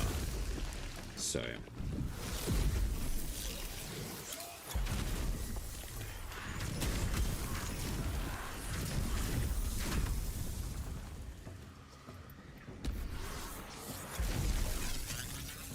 you can use your Spectral Sight to see the Mockery Souls, and I let that one come back to life to show you guys what that does. So they don't like the Sinecure enemies, which is great, but they will also aggro onto you if you're close enough to them. But if you run away from them enough, eventually they will connect with the Sinecure enemies as well. So you can play around with those sorts of bits and pieces too. So if I run away enough, that Mockery should start chasing after the big guy. Which is kind of fun. I'll see if I can bring these guys in and show you more of the hollowing around though. But the hollowing rune is very fun, but you do have to activate it with a soul smite. And that's basically just a chance critical hit in the game.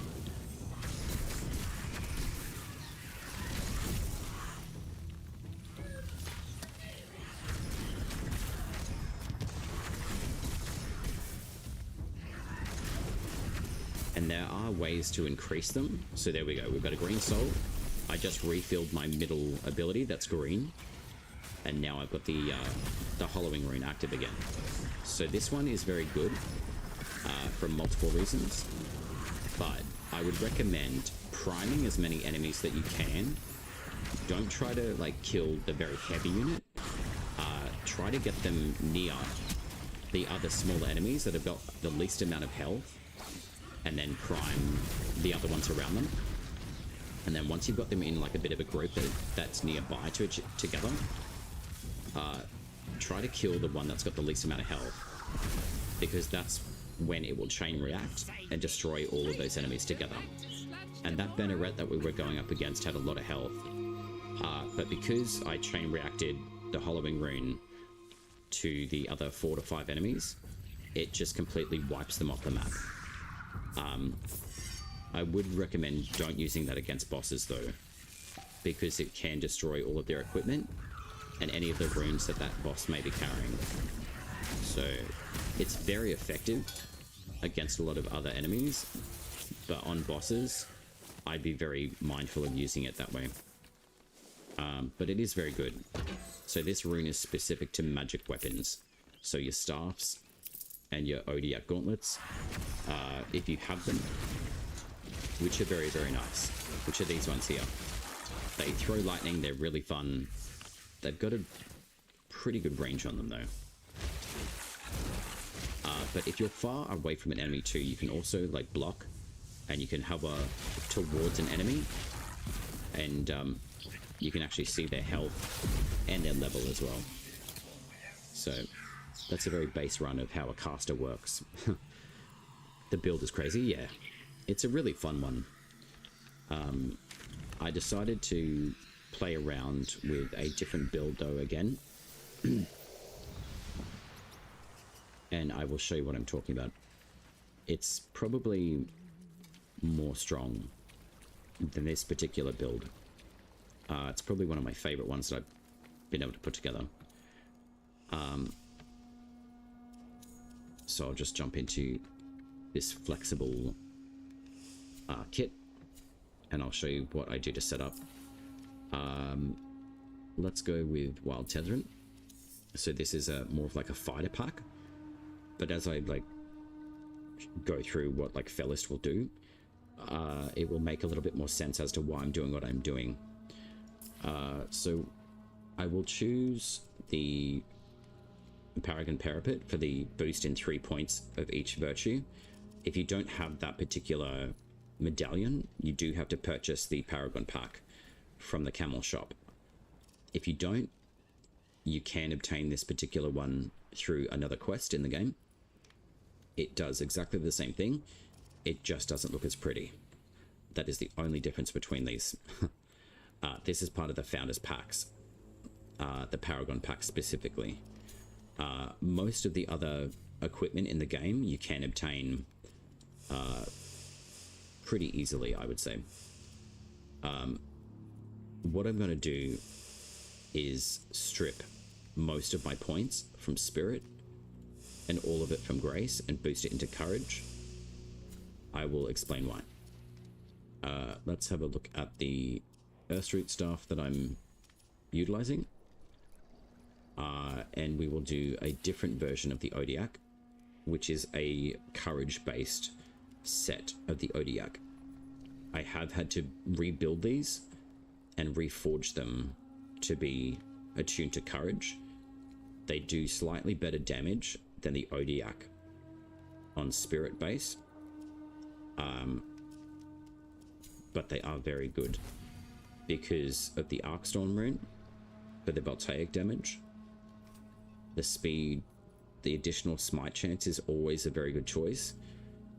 Magic armor defense and physical armor defense totems are also very good choices within your magic runes, but also your major primary magical staff weapons as well.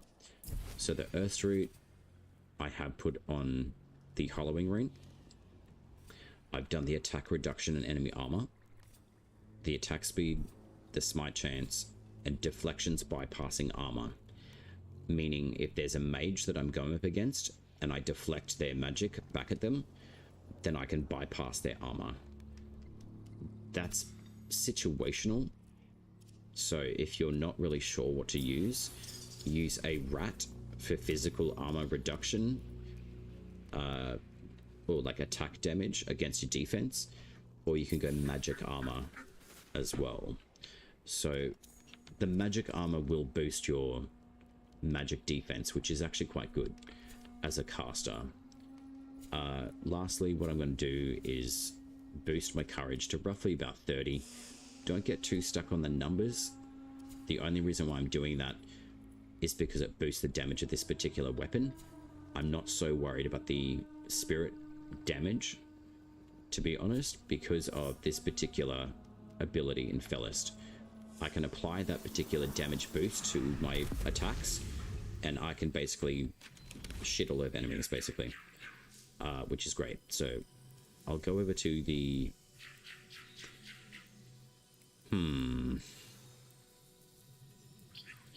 Let's go do the 3-star, and I'll show you what it does.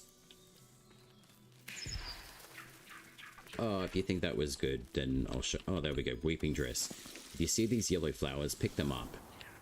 And yeah, always use your soul mode or spectral sight. Just pulse it when you're running through Midrath. But also, a little tip as well, in your accessibility tab, visual effects intensity, you can boost that to like 100 or even like 110. Confirm that, and then you'll actually see a lot more of the effect and the glows through the actual map itself. So you can see that I'm standing right in front of a hill, but if I use soul mode, you can see that magical plant just on the other side. So it's kind of a cheeky way of being able to highlight things through the actual map, and you can see the visual effects a lot faster away or further away. And this is a 4-star squirrel, which are worth picking up. So any animals that you come through, you just play the tune, like 1, 2, 3, 4, and it gives you a totem for a greatsword called the Fluffy. If you're not sure where to find these in your inventory, they're right here. You can look at filters for all of the totems for magic weapons. You can deselect that. If you want polearms, just go through the list and see how many totems you have. You can do that for any weapon class, or you can add them together and just filter all of the totems that you've got. There's roughly about 200 totems in the game. You will obtain all of them eventually, so just be patient with them, and you'll be fine. Let's go play with Odiak and the Felist. Definitely being mobile in the game helps. But this is Felist, so you can apply this to your attack, and that's 2 attacks. The next enemy I come across will probably die. So there's a level 26. He's dead. We've got that mage. Dead. Dead. Felist is a very good ability on Tetherin because it applies its consecutive damage output every single... Ooh, we've got a rare deer. It will apply its damage to every single attack and double that damage that you last did. So courage at the moment in the game is very strong. It will be changing, but if you're interested in playing something like this, it's current in the game. These guys, you can steal some stuff from them as long as they don't jump out of the ground like they just did. If you kill them before they explode near you, they will drop these items here. The willow fronds. I don't really know exactly what they're for, but I still pick them up anyway. But the big fat one that's in the middle, if you sneak up to those willow wings, they will drop a particular special item, which is called willow bulbs. Again, I don't know how special they are. So, we'll do a Felist attack on the guys up here. So if you are a Tetherin user, generally, like my recommendation, jump in after casting your first. So you prepare yourself with Tetherin. So cast your first. This ability will highlight your weapons and code it in these red thorns. It will look different for every single weapon. It generally lasts for about 6 hits, whether they make contact with an enemy or not. So let's go use that. So you can jump into enemies in the middle, cast your third ability, dodge their attacks, and then cast your second ability, and then we can start ramping up our damage. So there's 1 hit, there's 2 hits, there's 3, there's a rune activation with a pull smite, and then we can start priming these enemies, basically. So you can do a lot of damage. which is great. So for most of those enemies, they would take multiple hits. Tethering makes it a lot easier for you to essentially damage them, which is great. It's a very fun pack to use, and it makes you very strong as long as you've got the right setup for it. For anyone who doesn't have any of the like the premier like pack things, don't worry too much. If you're willing to invest in them, absolutely, I would say treat yourself. But this is where you get any of the founders packs. So tethering is this one here. You do get quite a lot of stuff in there too.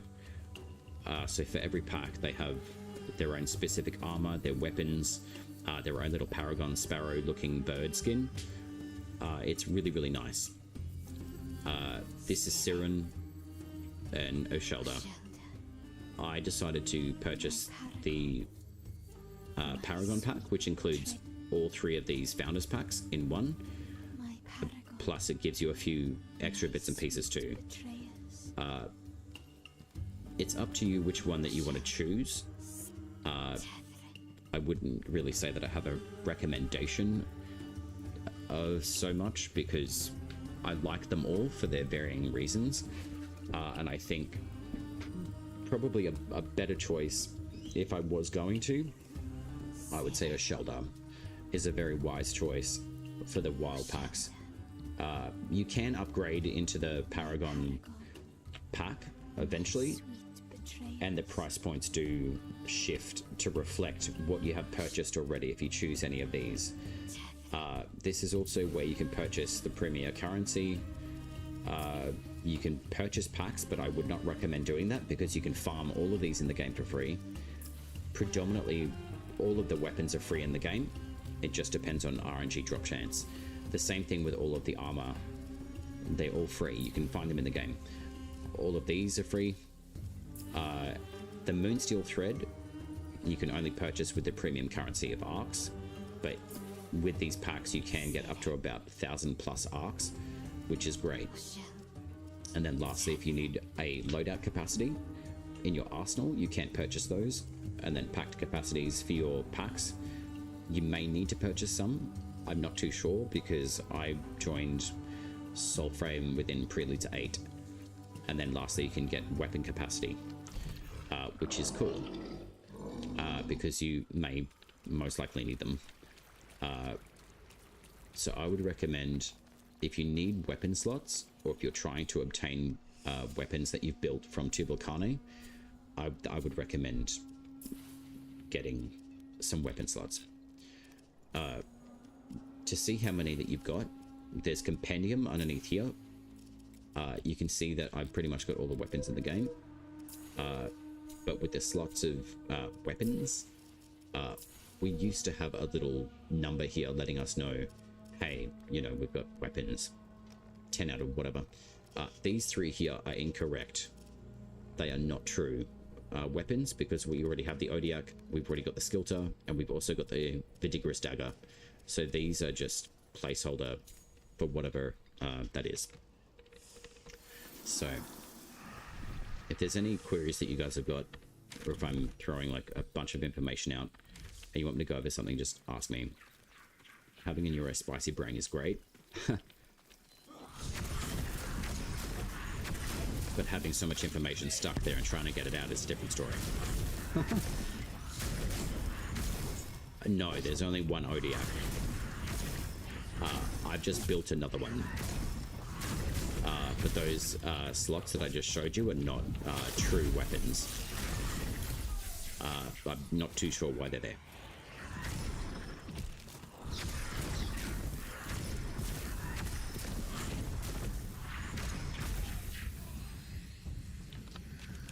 Alright, let's go get the Banneret. And we'll go get this one here. If you're getting lost around things, you can right click and drop a waypoint. Use your Flappy Bird, and that's where it will take you directionally if you're finding it difficult to find stuff around the map. Use the icons that are up on the compass too. you can see that there's a big chest. Let's go find it. If you can't find it to start with, just use your soul mode again. And we'll have a bit of fun with these guys.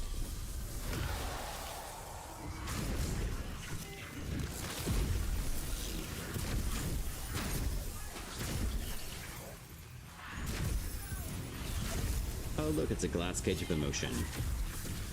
Awesome.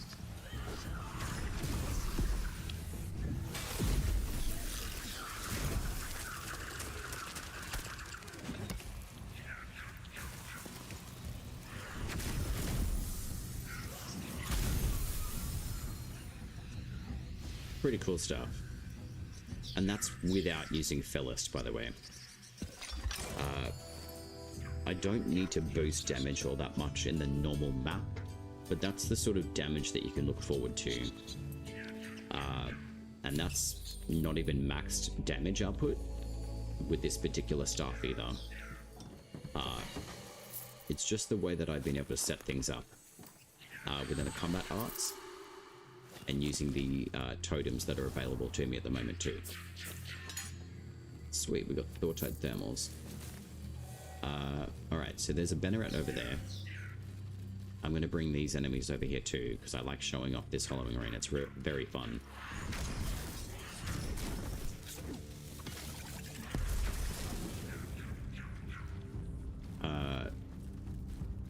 Where is the Banneret?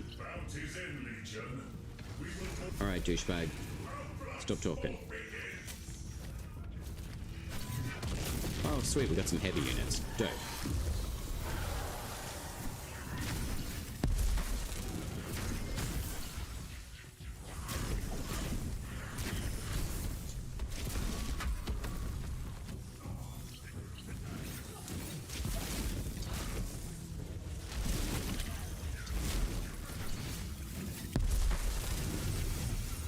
Yay, we've got a healer.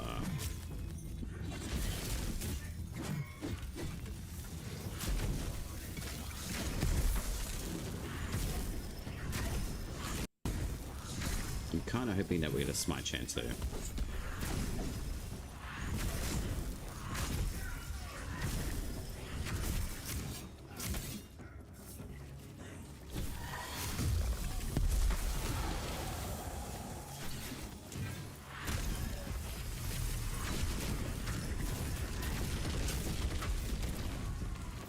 So there's a smite soul. That should activate our rune. Otherwise, it will ignore the fact that I actually activated the soul smite, which is a bug anyway.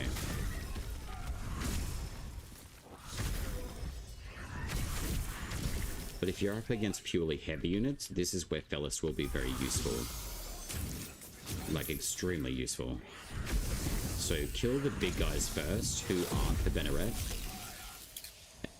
and then you can compound that energy from Fellist over to the big boy. As long as he stops being such a wank.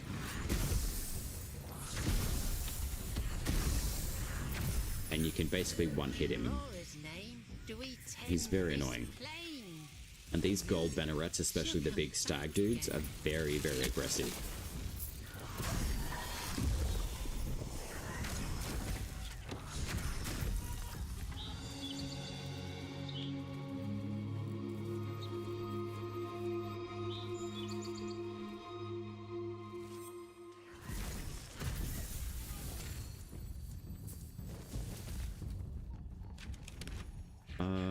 I could probably take you guys over to the Thrice-Bound Imp, and I'll show you how the Fellist works against the Thrice-Bound boss.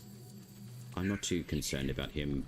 I've pretty much been able to obtain all of the different runes and armors, etc. within the game, so if I lose anything, I'm really not that fast. But I can show you how Fellist works against armored enemies as well, because he has a lot of armor. But there are also other weapons that you can utilize to basically one-hit him, which I can actually show you. One of them, which is the sword and board shields, which we have access to, which is good. So let's have a look. We've got the Bog and Myrtle, and we've got the Oran Umber. Oran Umber would probably be an appropriate choice because its required courage is 10 points, which we have, which is in courage. So these two will synergize extremely well with Felist and the Tethrin. And we're also using the Durglint rune, so I'll show you how this one works. I do attacks reduce enemy armor by 11. I do pull smites restoring 10 grace ability cooldown. That depends on what particular pact I'm using. For Tethrin, you can get a totem that restores courage, which is great. And I'll show you how that works. And then physical armor, and then parrying deals stagger. So it puts enemies off balance, basically. This is actually quite a bit of a fun setup. I do like the Durglint rune because it's basically a Captain America shield with a giant laser beam once you activate the rune, which is pretty cool. So Felist can make anything extremely deadly, but you don't necessarily need to utilize Felist all the time. But it is very appropriate to use when you're leveling packs, or your weapons rather. So casting your Clash and then your second is quite good, but then you can throw your shield and you can hit these guys in the head. And if you get the headshot off properly, you can do a lot of damage with the shield against this particular enemy too. He's very strong, so you can actually knock him over, which is great. So to build up the rest of your damage, kill these dudes, and then steal their soul, and then just dodge a lot, because this enemy is annoying. So we'll take down the two dudes, so we've compounded or just built up all of our damage enough, and then you can one hit him in the head with your shield throw. But you have to block to do that, and then just press a heavy attack, and then you can also recall your weapon. So that's how to do that. And then we got some Mockery Elk, which is great. And we got the Blessed by Safine, which is a joinery. I'll explain those to you guys as well. Oh, we got the Foreburn rune too. That's also a different rune for the shields, which is really nice. If you right click, this is where you can access your runes. If you left click, you can basically switch your loadout basically for the Foreburn rune, which I've already done that, which just gives you fire damage, which is great. I will put attack speed back on this because it is very good. But I can switch between both loadouts freely once I've got them set up, which is great. I think parry window. Alright. Parries deal stagger. That's the one that we want. Physical armor. That and armor reduction. Cool.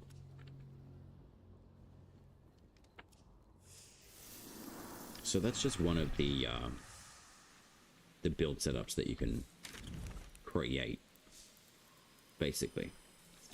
I am going to keep doing a few different faction tales, though.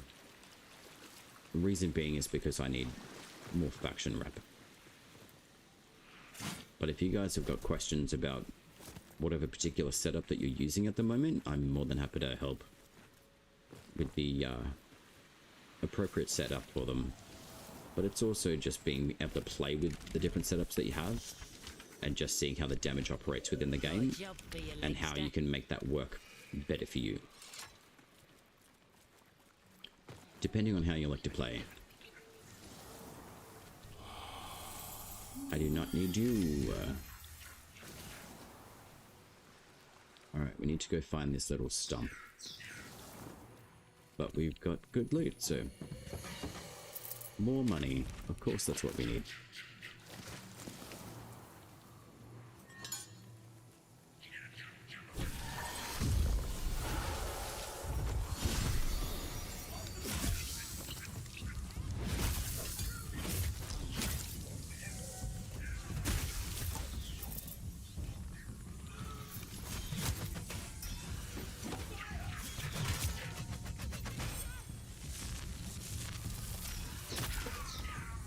You can recall your weapon. It takes a little bit of practice, but you can actually kill enemies with this particular way of using a recall, which is kind of amusing sometimes. And that can be done for any weapon that you throw. Melee, swords, pole arms, sword and boards or shields, short blades. It's pretty fun doing the recall stuff. I really enjoy that mechanic in this game.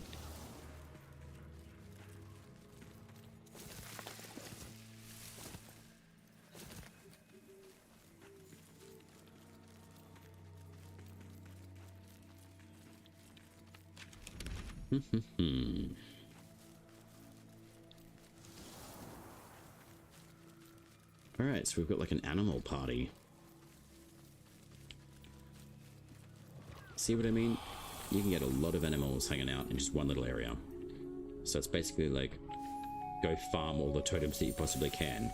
So the forest areas, like I say, very, very good for saturated areas for animals to be hanging around. And you get definitely a lot of different variants as well. So these are the willow wings I was telling you about before. If you creep up to them, the big fat one in the middle, pick up the willow bulb and just crawl away as quickly as possible. And then once they start shaking their leaves, that's when you can attack them.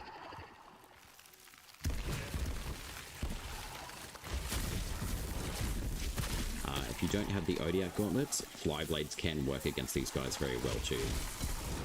The Pricklies, as an example, is a very early fly blade in the game. Feel like Thor after recalling it? You definitely do. I'm trying to think of who, like, he's an Aussie actor. He lives like a couple of hours away from where I live. I'm just trying to think of his name. Oh, Chris Hemsworth. I'm a terrible human. I'm pretty sure, yeah, it's like a couple hours away from where I am. I've never seen them in, like, real life. But I'm pretty sure he's the dude that plays Thor. He was in, like, my home city. I think they were filming stuff, like, I think like about a year ago. But I don't chase, like, celebrity people, and because they're just people doing what they do. Not to respect what they do, disrespect what they do, but yeah. Essentially, yes, I do feel like Thor.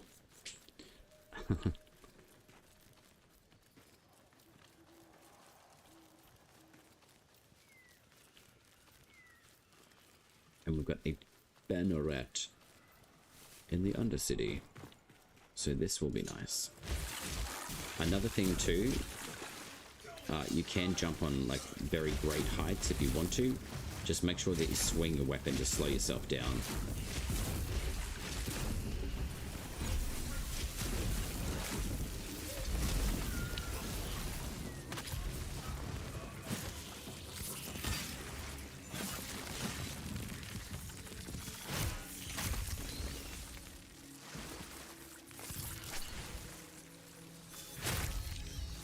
You can smack enemies too, with a very heavy push with your shield too. If you just press and hold forward, or you run, and then you hit your heavy attack, you can do like some pretty good damage with the heavy attack with shields too. They're pretty good. Like, I like the sword and board. I do prefer the other version,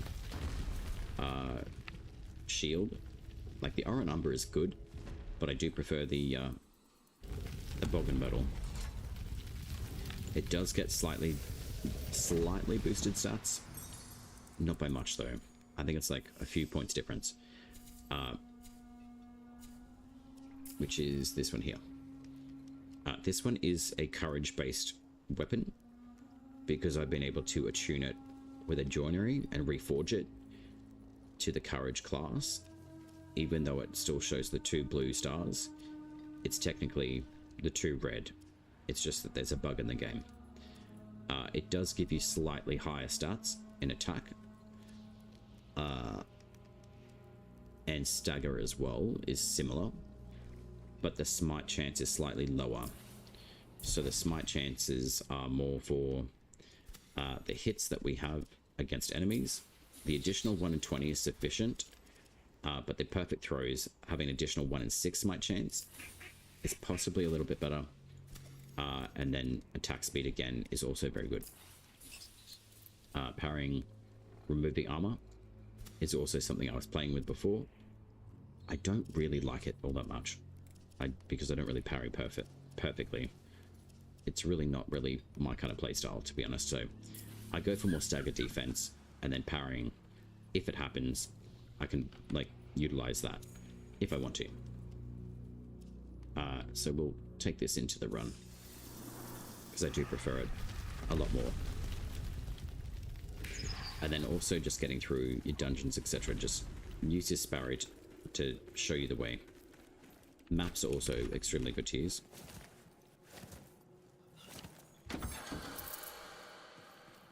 But I just find the little tips, I think, make a really big difference, personally.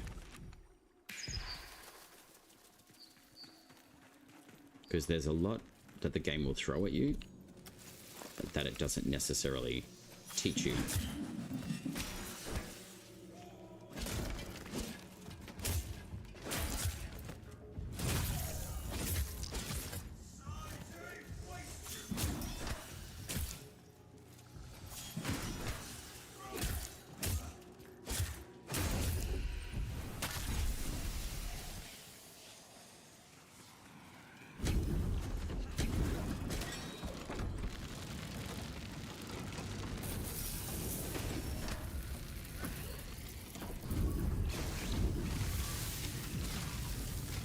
The rune that I've been able to activate is called Durglin. It's almost run out, but if I had an enemy in front of me, I would definitely be able to show you a little bit more of the Durglin rune, but I'll show you it again.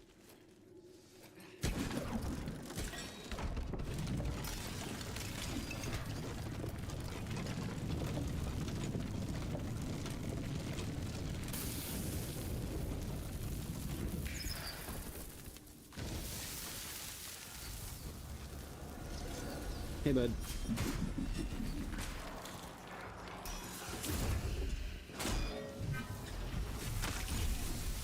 So this is the Durglent rune. You basically just have to block and you just turn into Captain America with a giant shield that has a giant laser beam on it.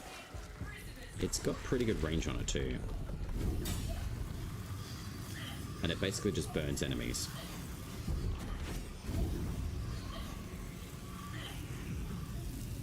Its damage is variable, I'll say that, but it is fun.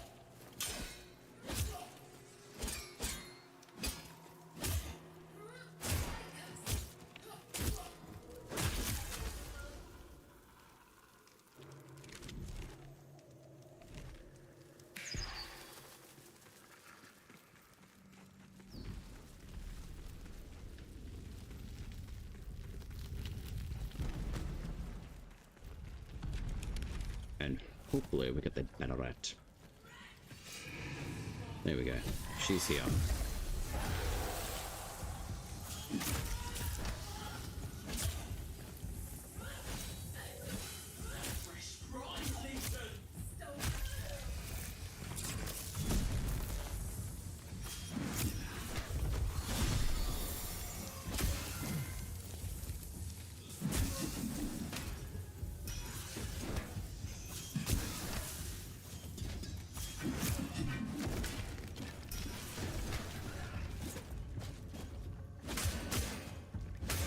I love how she can stand there and re-heal herself with no spell effect to show that she's healing, but she still can't heal.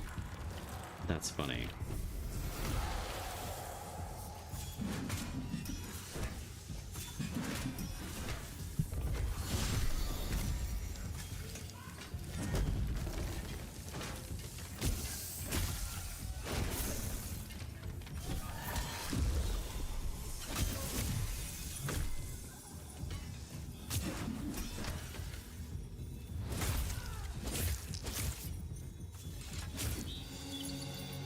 Bannerets can be painful, but eventually you can get used to how they operate.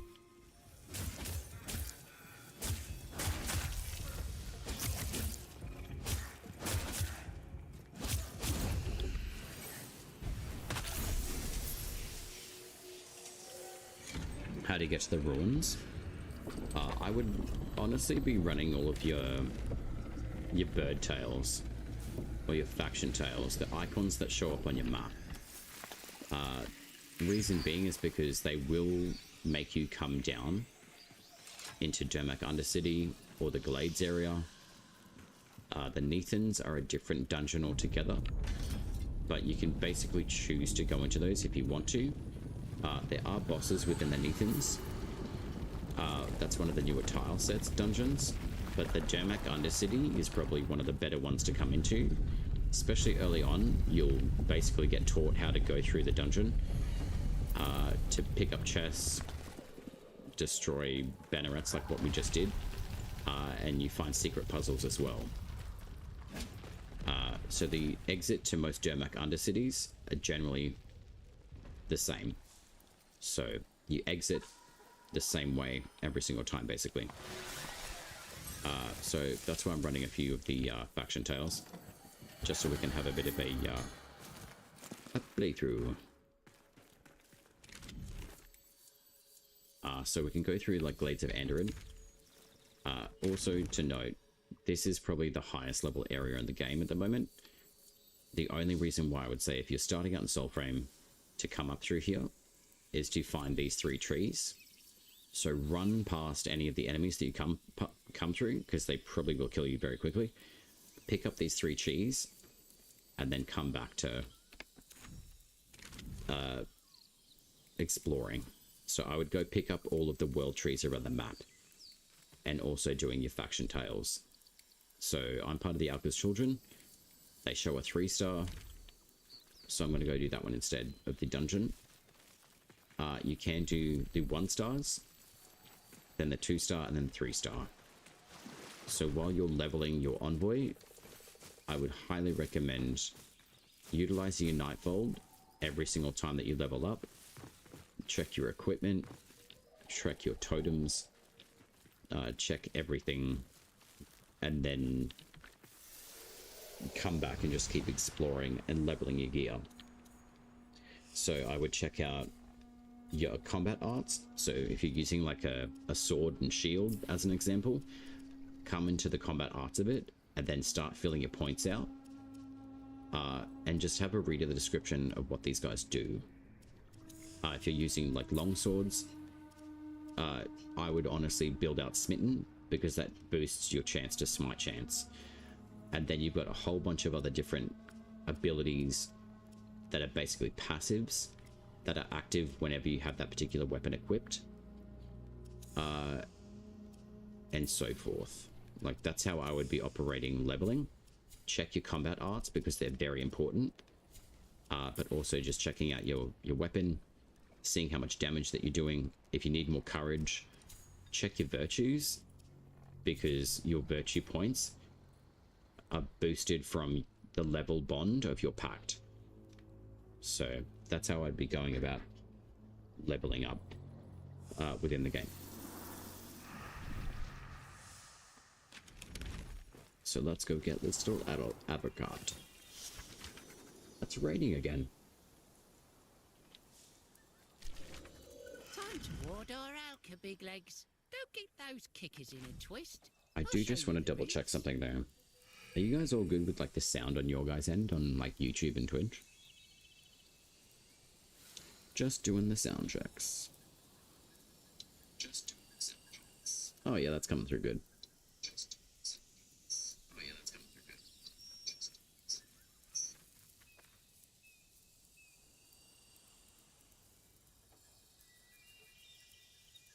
Excellent.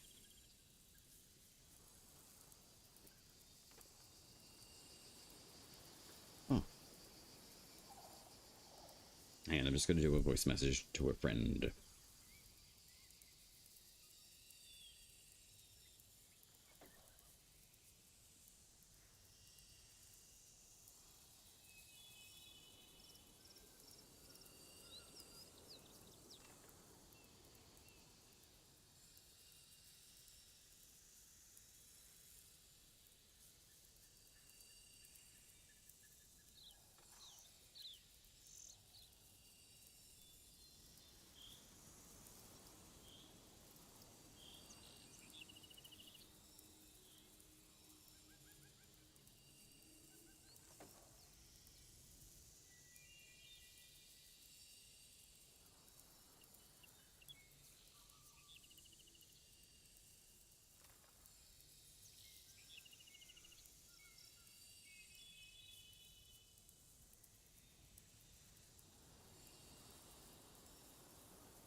Oakley dokley.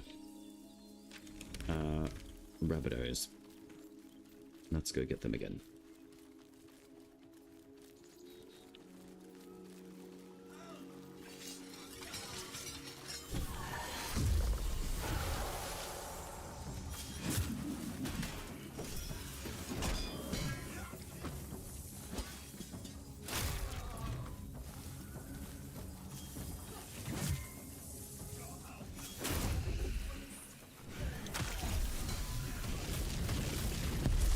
My lord.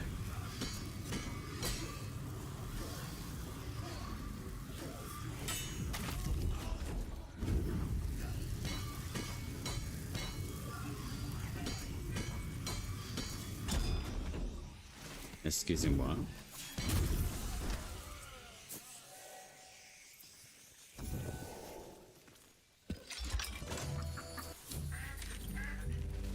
Wait. That wasn't the right cage? Oh, right, there's another one. But they're not rabbits, they're otters. Or beavers. Anyway, it was the right one. Slay corrupted creatures.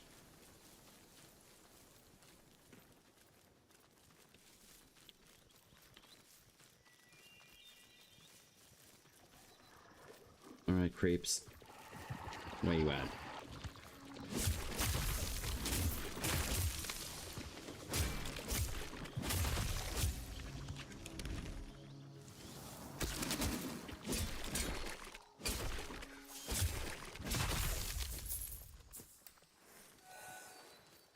Alright, better at time.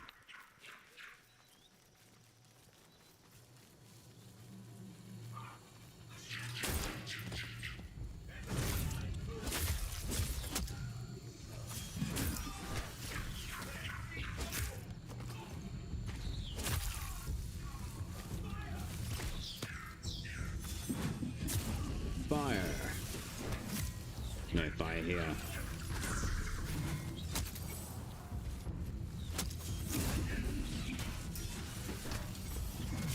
Okay, so I can't get a soul smite or not?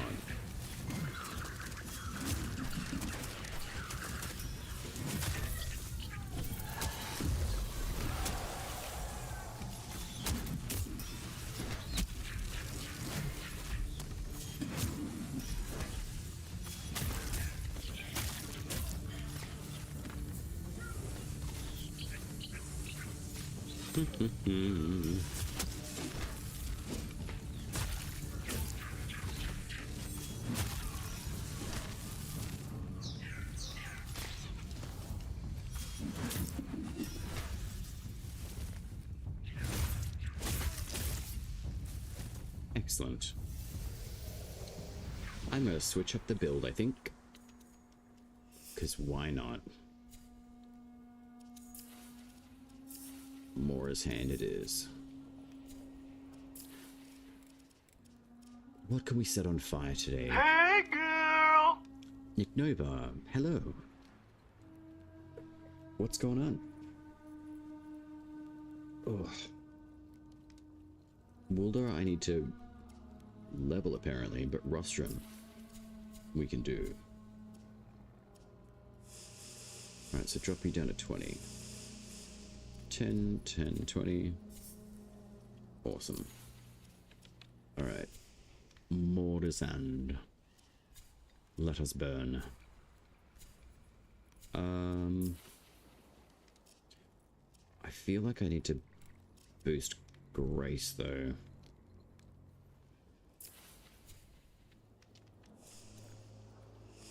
Which I will. So 10, 10, 18. Ah, okay, so it gives you the unspent points back. Excellent. What does it mean if the enemies have a grey cross? It just means that your damage output for your weapon isn't applying enough damage. The totems are useful for that reason, for armor reduction, and basically affecting their health. So I'm just going to go see. I mean, you'll probably see that happen with this particular weapon, because it's not super leveled. Oh wow, we got a super swan. 124. Awesome. So that's what the rare buoyant ducks look like. Pure white with grey. That's nice. If you want to check and see whether or not your weapon is going to do enough damage, you can actually look at them like that, and you can see the grey cross. That means that this weapon that I have at the moment isn't leveled enough, and it doesn't have enough damage to really affect their health or armor too much. But if I switch to something that's max leveled, you can now see that this weapon that I have equipped will now allow me to do the right amount of damage, because it's strong enough to take that particular level enemy on.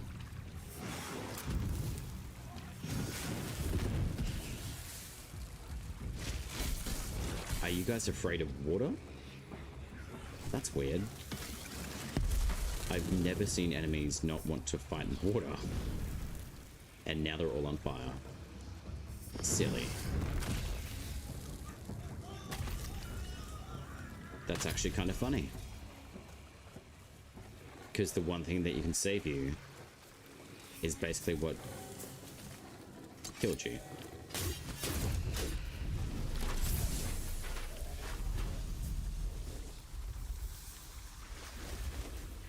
Alright, where's this Benneret? We can probably set her on fire and stab her to death.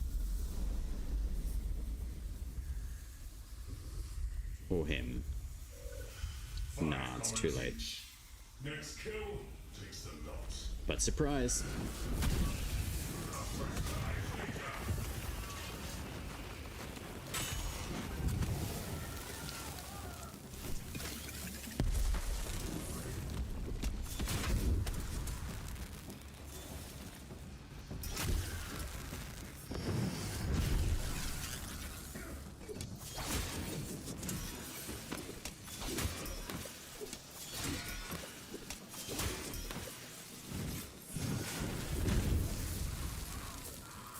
There's your Bye, rides bud. done.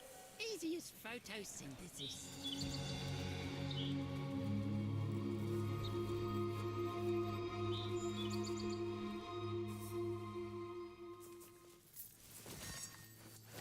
Frecklies. Very nice. Let me go up here.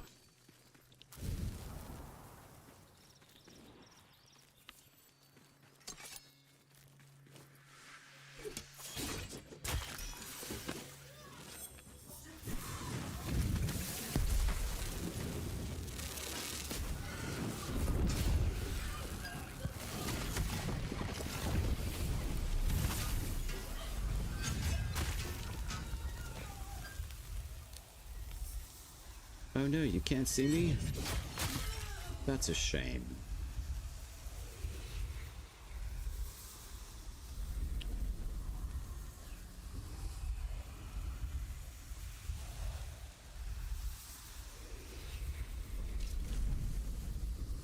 Archer. Big boy. Dude.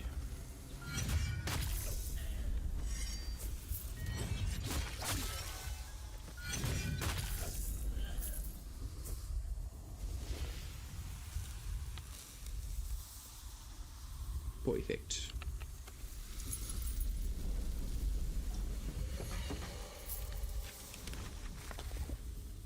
Alright. I'm gonna go do this one star. Ooh, we got mockeries. Hola. Awaken.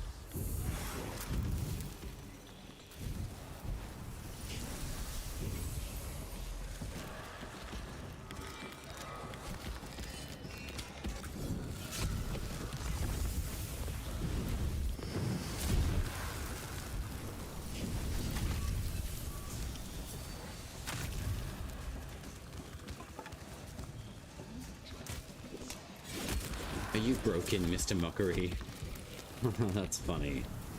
Just standing there doing absolutely nothing.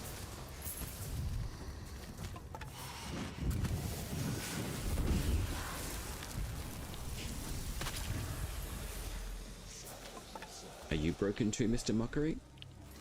You seem to be.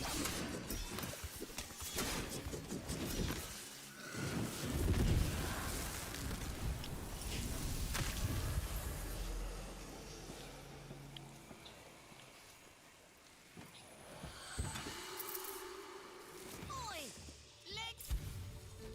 Oi. Apricot. We were going to do this 2-star, I think. And then, I think once I've completed this one, I may take a small reprieve.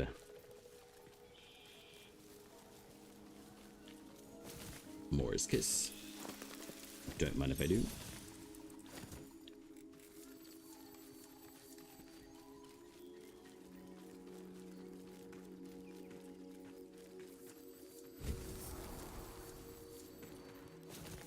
Plenty. Altri's children are saying hold up in Hillyden. Bad day for allergies. Take care of our uncle, will you? Hey, bud.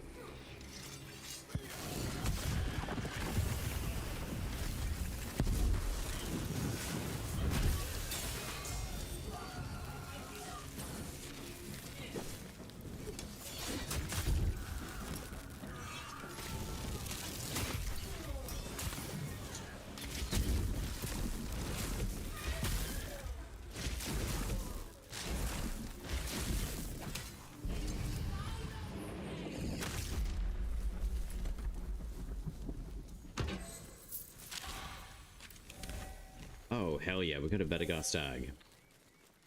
Dope.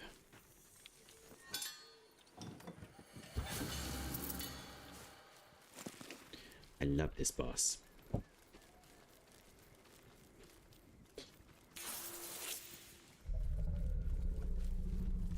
Hello, Staggy.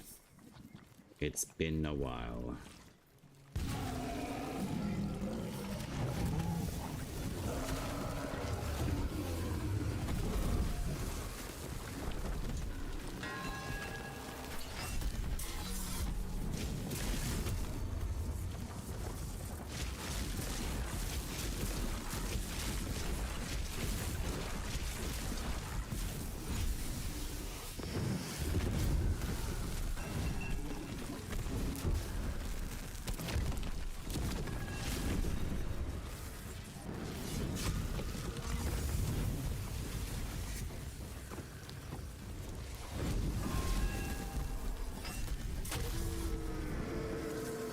There's your right done. Easy as photosynthesis.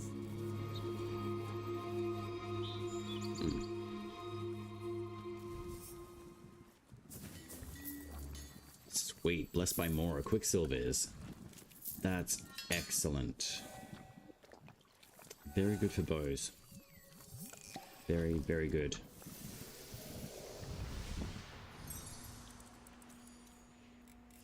Because I'm considering whether or not to maintain Maestro as a spirit bow.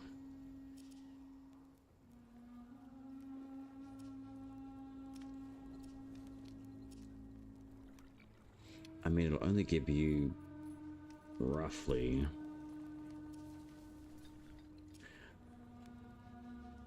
points, probably about like 13 points at max rank 30. But I won't know until I try. So I'm gonna go do that now. Alright, Maestro. You've been a great spirit bow. But I'm gonna shift you over to gutted for now. But then I also want to see if I have a More wasted coal. I could forge a new one, but I'm not going to. So that gives me grace. That gives me courage. I do need to get a Quicksilver by Iridus. So that's good. I'm actually part of the Alka's children, so I can actually pick one of those up anyway. So we'll reforge you into a courage bow. Barely made, but And then see how too soon. Wait, I've got the Blitzlebow one? Twill That's be definitely a brittle bug. beyond. Huh? Not a terrible court. So that's 68 at rank 0. That's 56 at 3. That's at 93. So already I can tell, by the time that this gets to rank 30, this is going to be stronger than Blitzel at least, and possibly the Starling.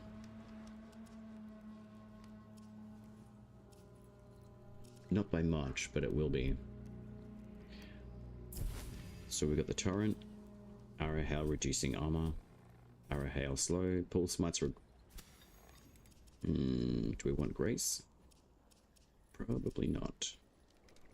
Although I will maintain that because I'm going to take Orangol for a spin.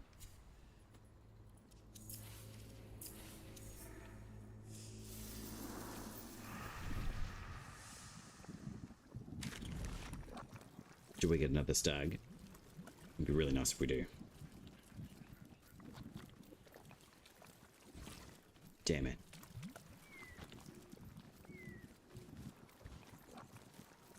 Hopefully we find another stag. They are very good to go up against.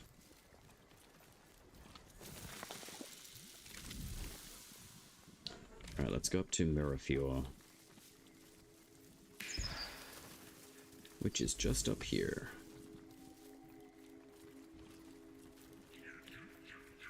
You want to check out my Maestro?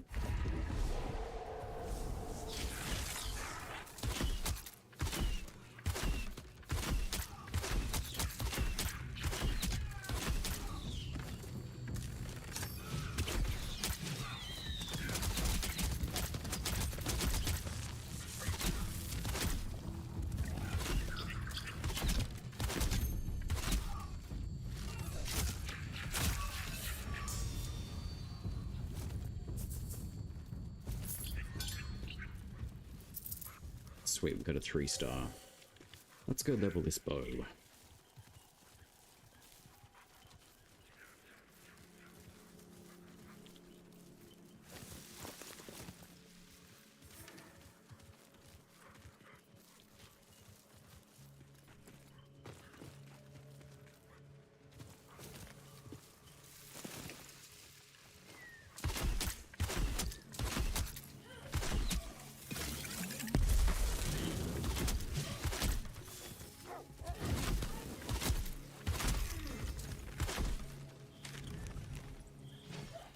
Akbadad, what you doing? Got a job for you, Legster. Oh, perfect run. I love going to this area. It is very good.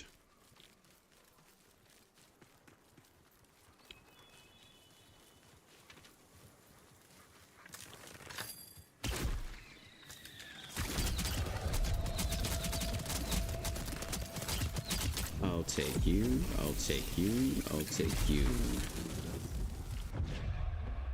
Or not.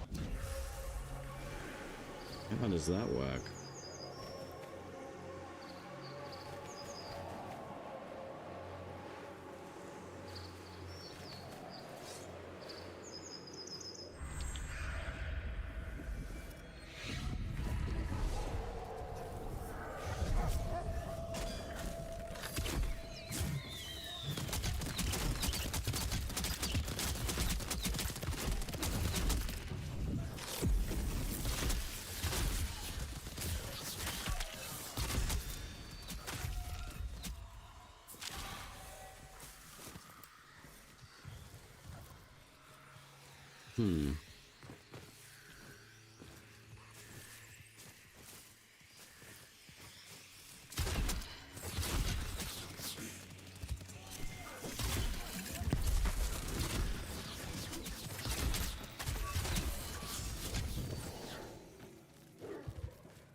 Jesus Christ.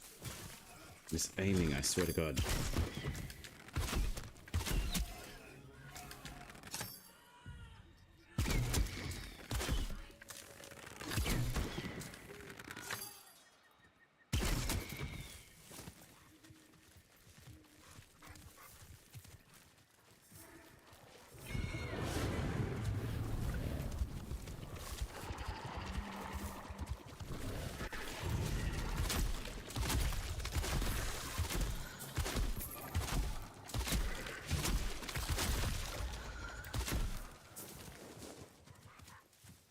Are you a cursed townsperson? Why are you here?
Do we tend this flame?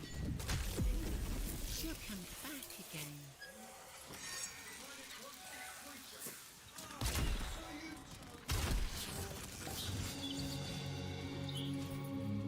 Get in, Whoopi.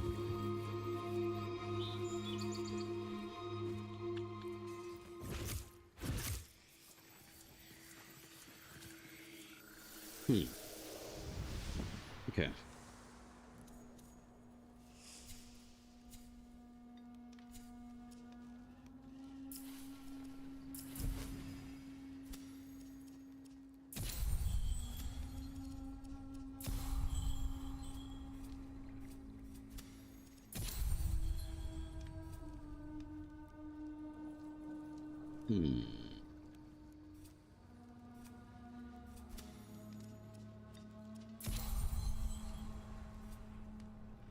Alright. I think I'm gonna call it a wrapper here. And then I will check and see what is on for tomorrow. Okay. Well, thank you very much for joining, everyone. It's been a pleasure. I hope you've enjoyed. I certainly have. And I will say ciao for now.